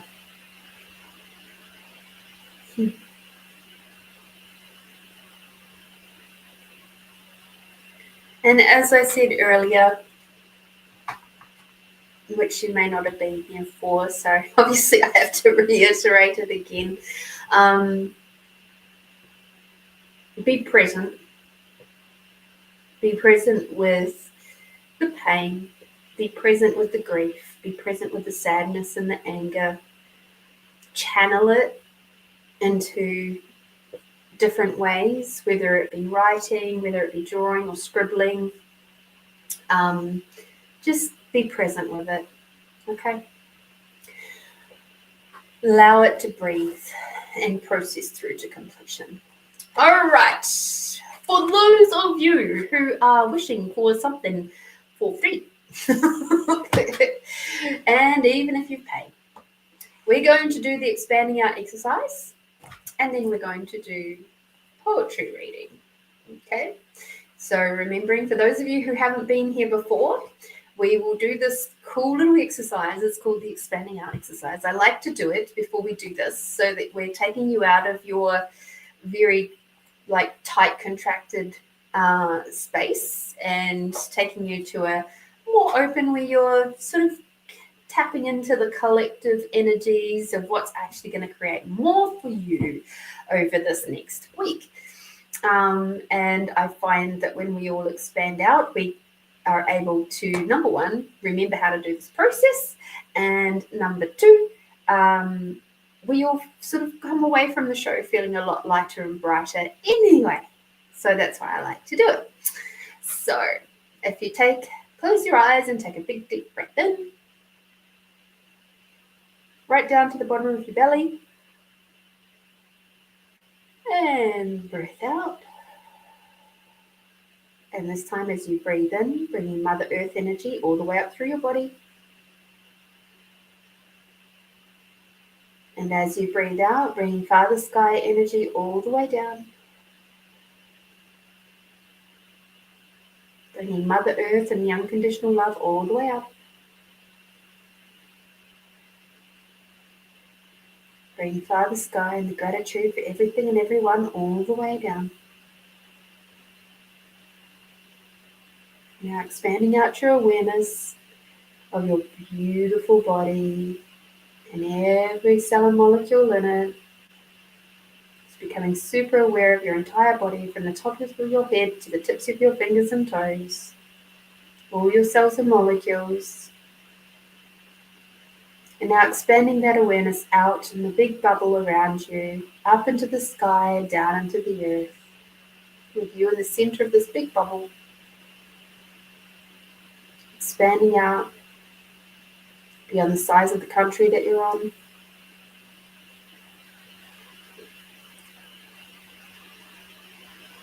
Expanding out beyond the size of the planet. Expanding out your awareness beyond the size of the solar system.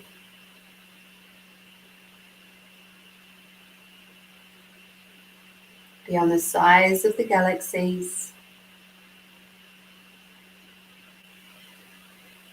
And finally expanding out your awareness beyond the universes.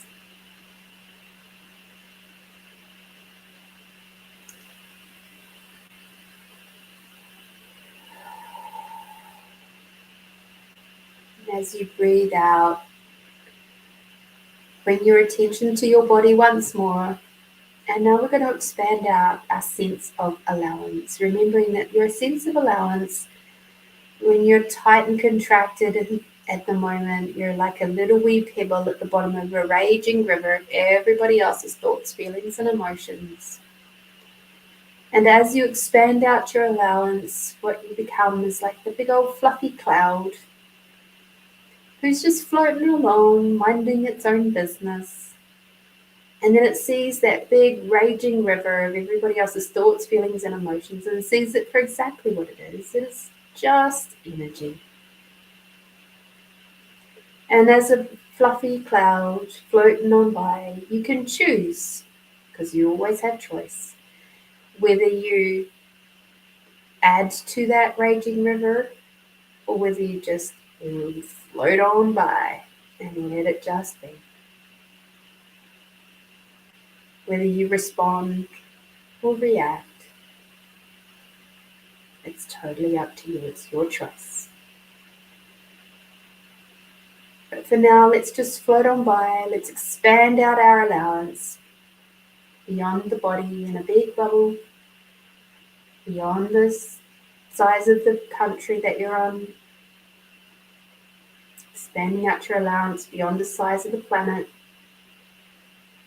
beyond the size of the solar system,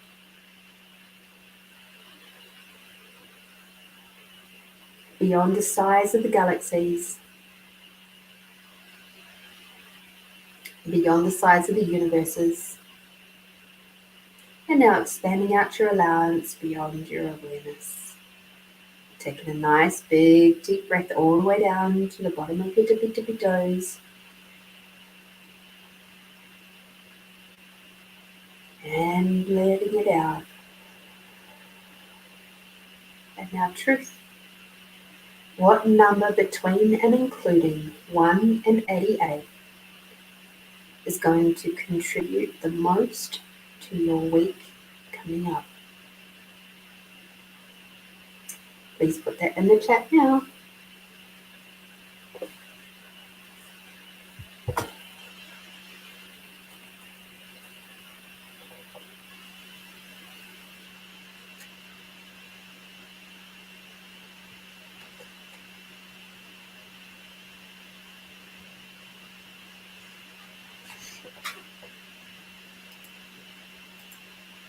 Thank you, Melinda.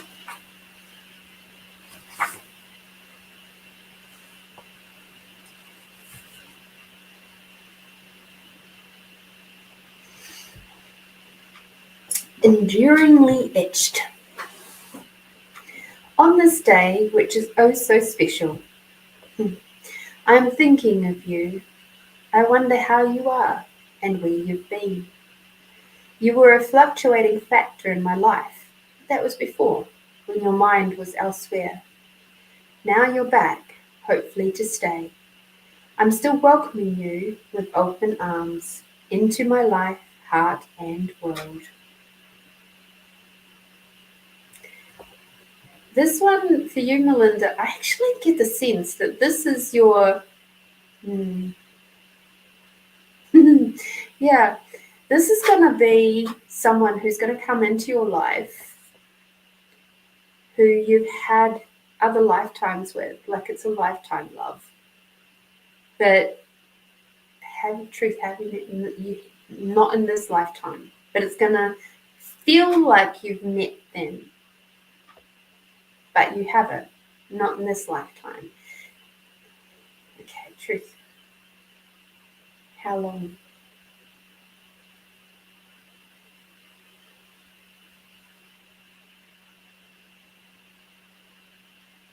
Within a month.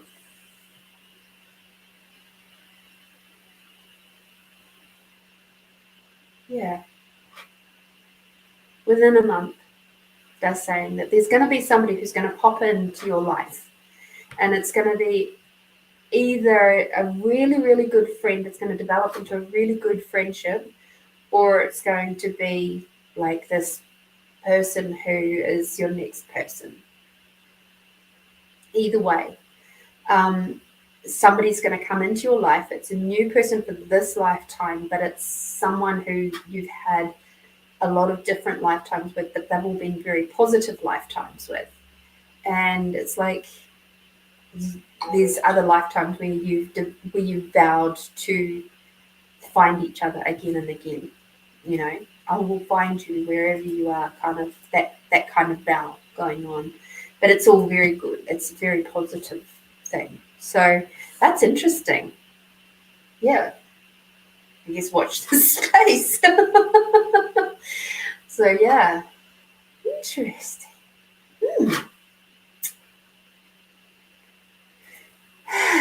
Thank you for coming to play, Melinda. I wonder who this person's going to be.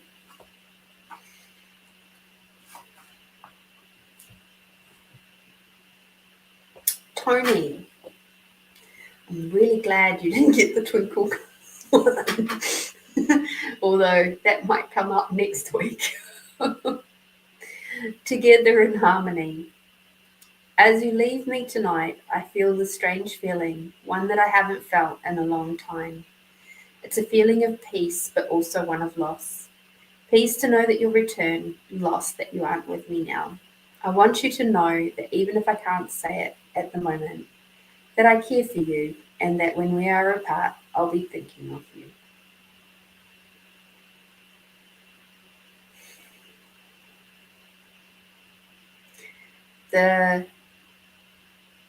This poem is a perfect example, my darling, of just how deeply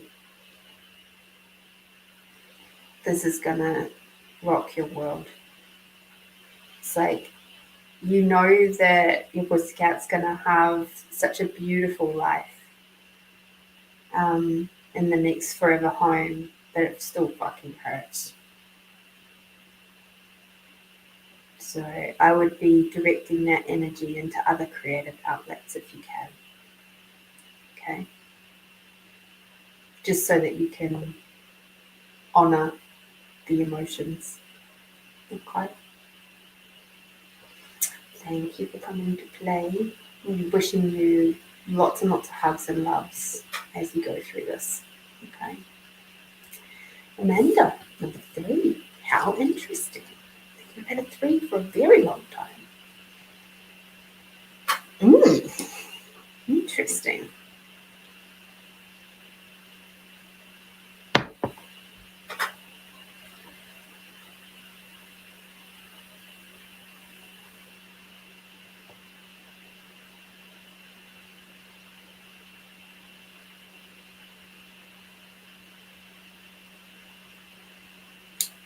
Interesting. I forgot. Okay. This, as I was just quickly reading this, and this is an interesting one. I have a funny feeling. So if you recall, I asked about the one that was going to be the greatest contribution to you this week. This is to do with somebody that maybe you're going to cross paths with this week. And just to be aware that they are their actions and stuff has nothing to do with you. Okay, so I'm going to read the whole thing, including the blurb at the bottom. Insecure. Some people are so insecure within themselves that they feel they have a duty to bring everyone else down around them. These people should learn to overcome their problems within. Find the better person inside and then think about the people around them who have suffered because of the negative attitude which has been forced upon them. Once the negative attitude has been replaced, these people may find that they have an easier life in which they have success in business and their relationships. Bye, Tony. Have a great weekend.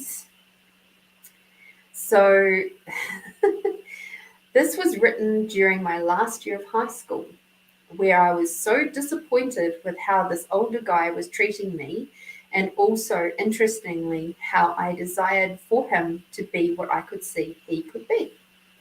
A few years after this time, this man got himself and a couple of friends in a bit of a pickle as arsonists.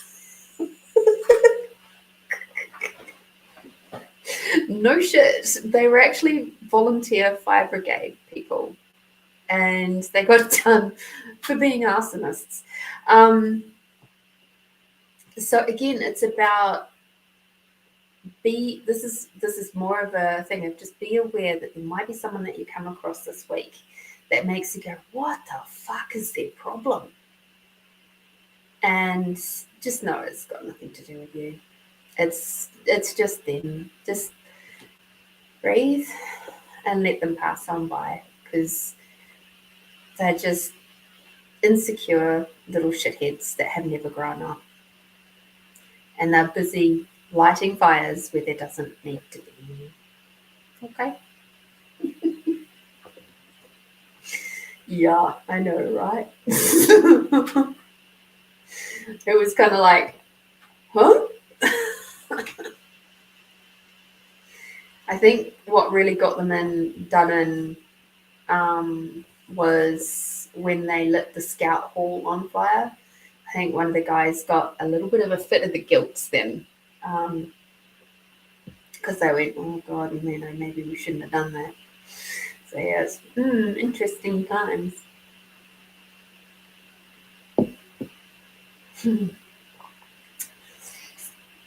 So yes, thank you, Amanda, for coming to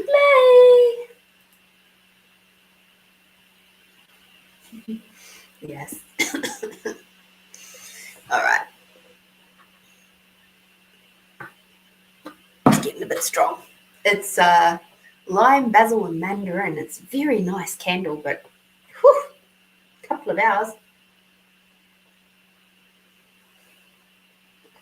It's a little bit strong now. All right, Tina, hi. Thank you. I'm just going to say, I'm going to read the blurb at the bottom first and then come back to the actual poem. I think it will all make sense that way around for you. All right. So a reflective piece which hints at my healing abilities. So as you listen to this, have a ponder on what healing abilities are coming forward for you. Okay. Tears. In these days of my life, I want everything to remain. Not get worse, no more wars, no more loss, no more heartache. I desire peace, happiness, and laughter. I wish for companionship and harmony. In my time, I see so much hurt and sadness that I wish to take it all away, put it in a package, and never see it again. So then everyone would be happy and never have to see the tears of sadness again. So Tina, as I said at the start, the hints of your healing abilities are really starting to come forward now. And maybe even some new capacities are coming to the fore that haven't been present before. And I'm just getting a sense that maybe there's a new area of healing modality that you have been considering. Now is the time to do it if you have. And maybe it's just something you kind of had in passing and not really paid too much attention to it, but it's like saying, yes, please, start bringing this into your world. It's going to be a huge contribution to you, the people around you, and to your community. There's just so many healing modalities out there. I'm like, there could be any number of them that are playing with you. So whichever one is playing with you right now, it's time. Okay? So you are a beautiful healer. And yeah, your team is saying it's time to expand your repertoire. Okay. All right. Thank you so much for coming in. Thank you for coming to play. I'm super grateful for you. Okie dokie. Must be meditation time. We wouldn't do one last week.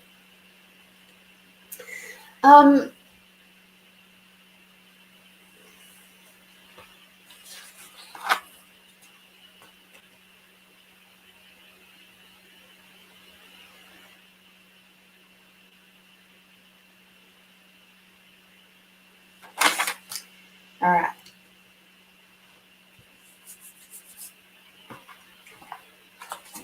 There's a few things that have popped out tonight that I go, we kind of need to, I get to say that sometimes with the show, just throughout the show, I get little whispers of things we are to put into the meditation. And tonight we've had a couple of different things.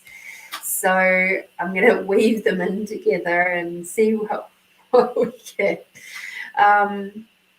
Some of this stuff is going to be things that I'm going to ask you to repeat to yourself. Whether you can do it out loud or just in your mind or just quietly whisper it to yourself is totally fine. Okay. So being that we've all done the expanding out exercise now, That's awesome, but we will just double check. So everybody take a big deep breath in and breathing out. Bringing that Mother Earth energy all the way up through your body. And Father Sky energy all the way down. And breathing out, breathing in. Mother Earth and the unconditional love up. And then breathing out, bringing Father Sky and the gratitude for everything and everyone. Expanding out to your awareness. The big bubble. Beyond the planet, beyond the solar system, out beyond the universes.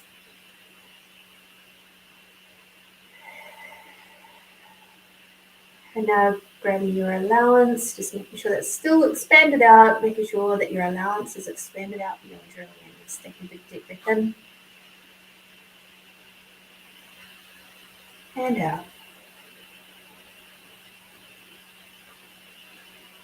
And now place your hand on your heart. And as you slowly breathe in and breathing out, start reviewing in your mind your day's victories, no matter how small.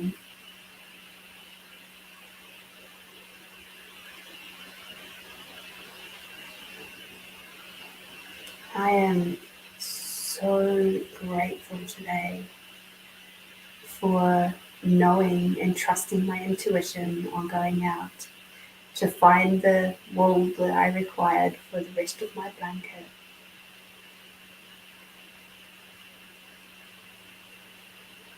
I'm so grateful that I trusted myself to keep going when I could have gotten discouraged after the 6th store. But I kept going on to the 8th store. Whatever your victories are, whether it's conquering your fear of heights and taking that glorious photo, or the victory of being present in the moment when there's so much heart hurts going on around you, within you. The victory of choosing beautiful, nourishing food today, of drinking your water, whatever that is for you.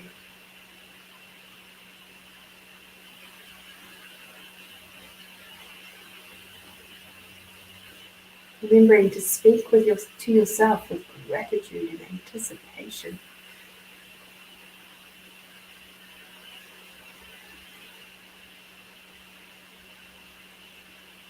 With your hands still on your heart, repeat after me. Today, I created new neural pathways.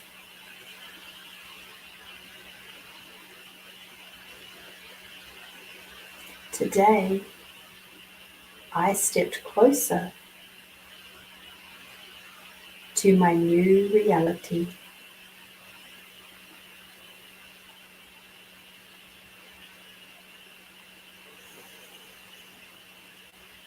Tomorrow will bring even greater transformation.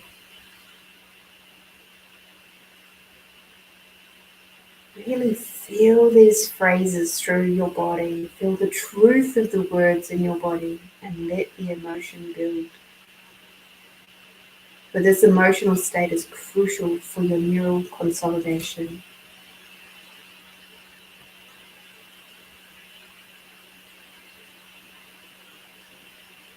And now say to yourself, I give myself permission to feel my body and receive deep and profound messages from it.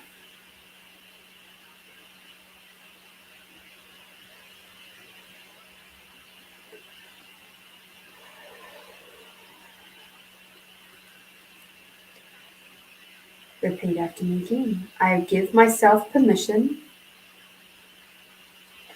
to be fully present in my body. I love my body and am grateful for it, giving me the chance to experience life. Taking another big deep breath.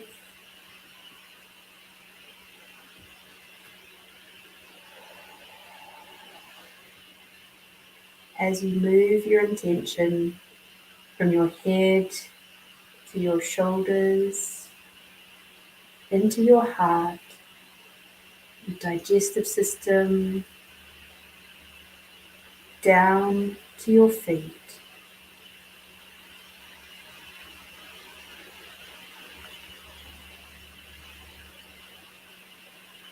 Just imagine that you are standing up,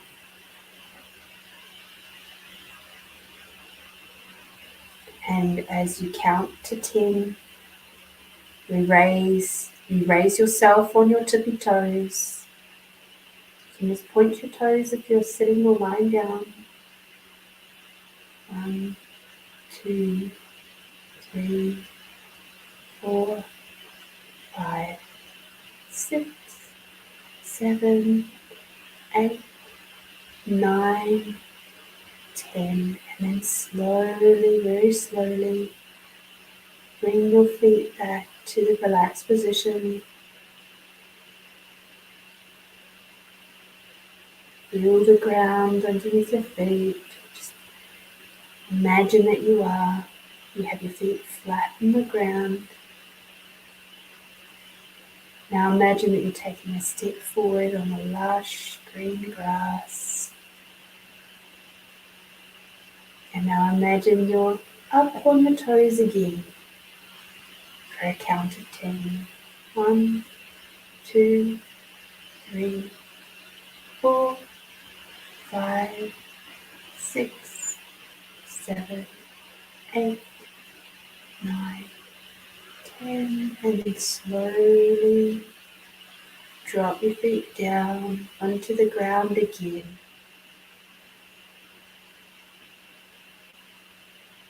And have another big deep breath in, just feeling how different your feet feel how different your body feels. And out. And we're going to do it once more. And this time I'm going to count in Māori, just for something different. Okay, so now raising up on your toes again. Tahi, rua, toru, wā, rima, ono, whitu, waru, iwa, tekau. Bringing your heels down now, back to the ground. Taking a big deep breath in. Place your hands in your lap.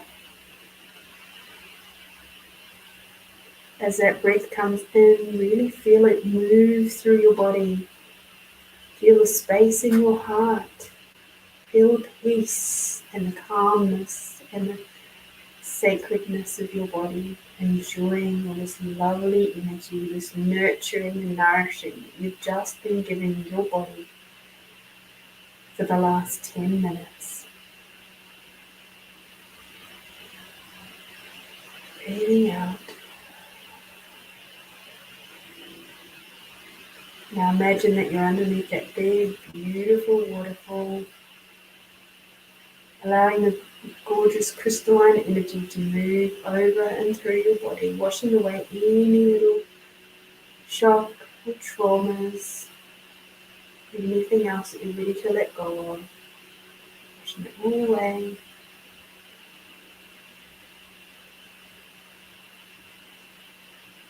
And now stepping out onto the big warm river rock. You feel the warmth from the earth underneath your feet. beautifully grounded feet. Take a big deep breath in. Bring the earth, Mother Earth energy all the way up. Bring your Father Sky energy all the way down. And just notice how different your body feels this round. Bring that Mother Earth and the unconditional love all the way up. And Father Sky, and the gratitude for everything and everyone all the way down. When you're ready, open your eyes. Have a drink of water, please.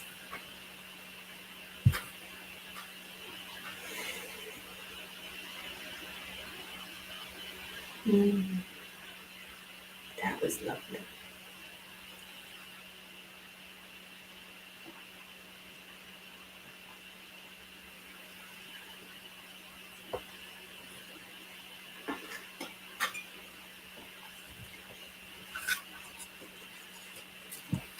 So as you move through your week and your days and your weekend, please know that you are loved and that you are cared for, that you are surrounded by loving energy every day. Please get out there and do something lovely and tasty for yourself, especially over these next few days. If you're not going through any heart-opening, big heart stuff going this week, be aware there might be someone in your world that is. And they might be requiring some of your steady, loving hands and loving support. Thank you for being that for other people.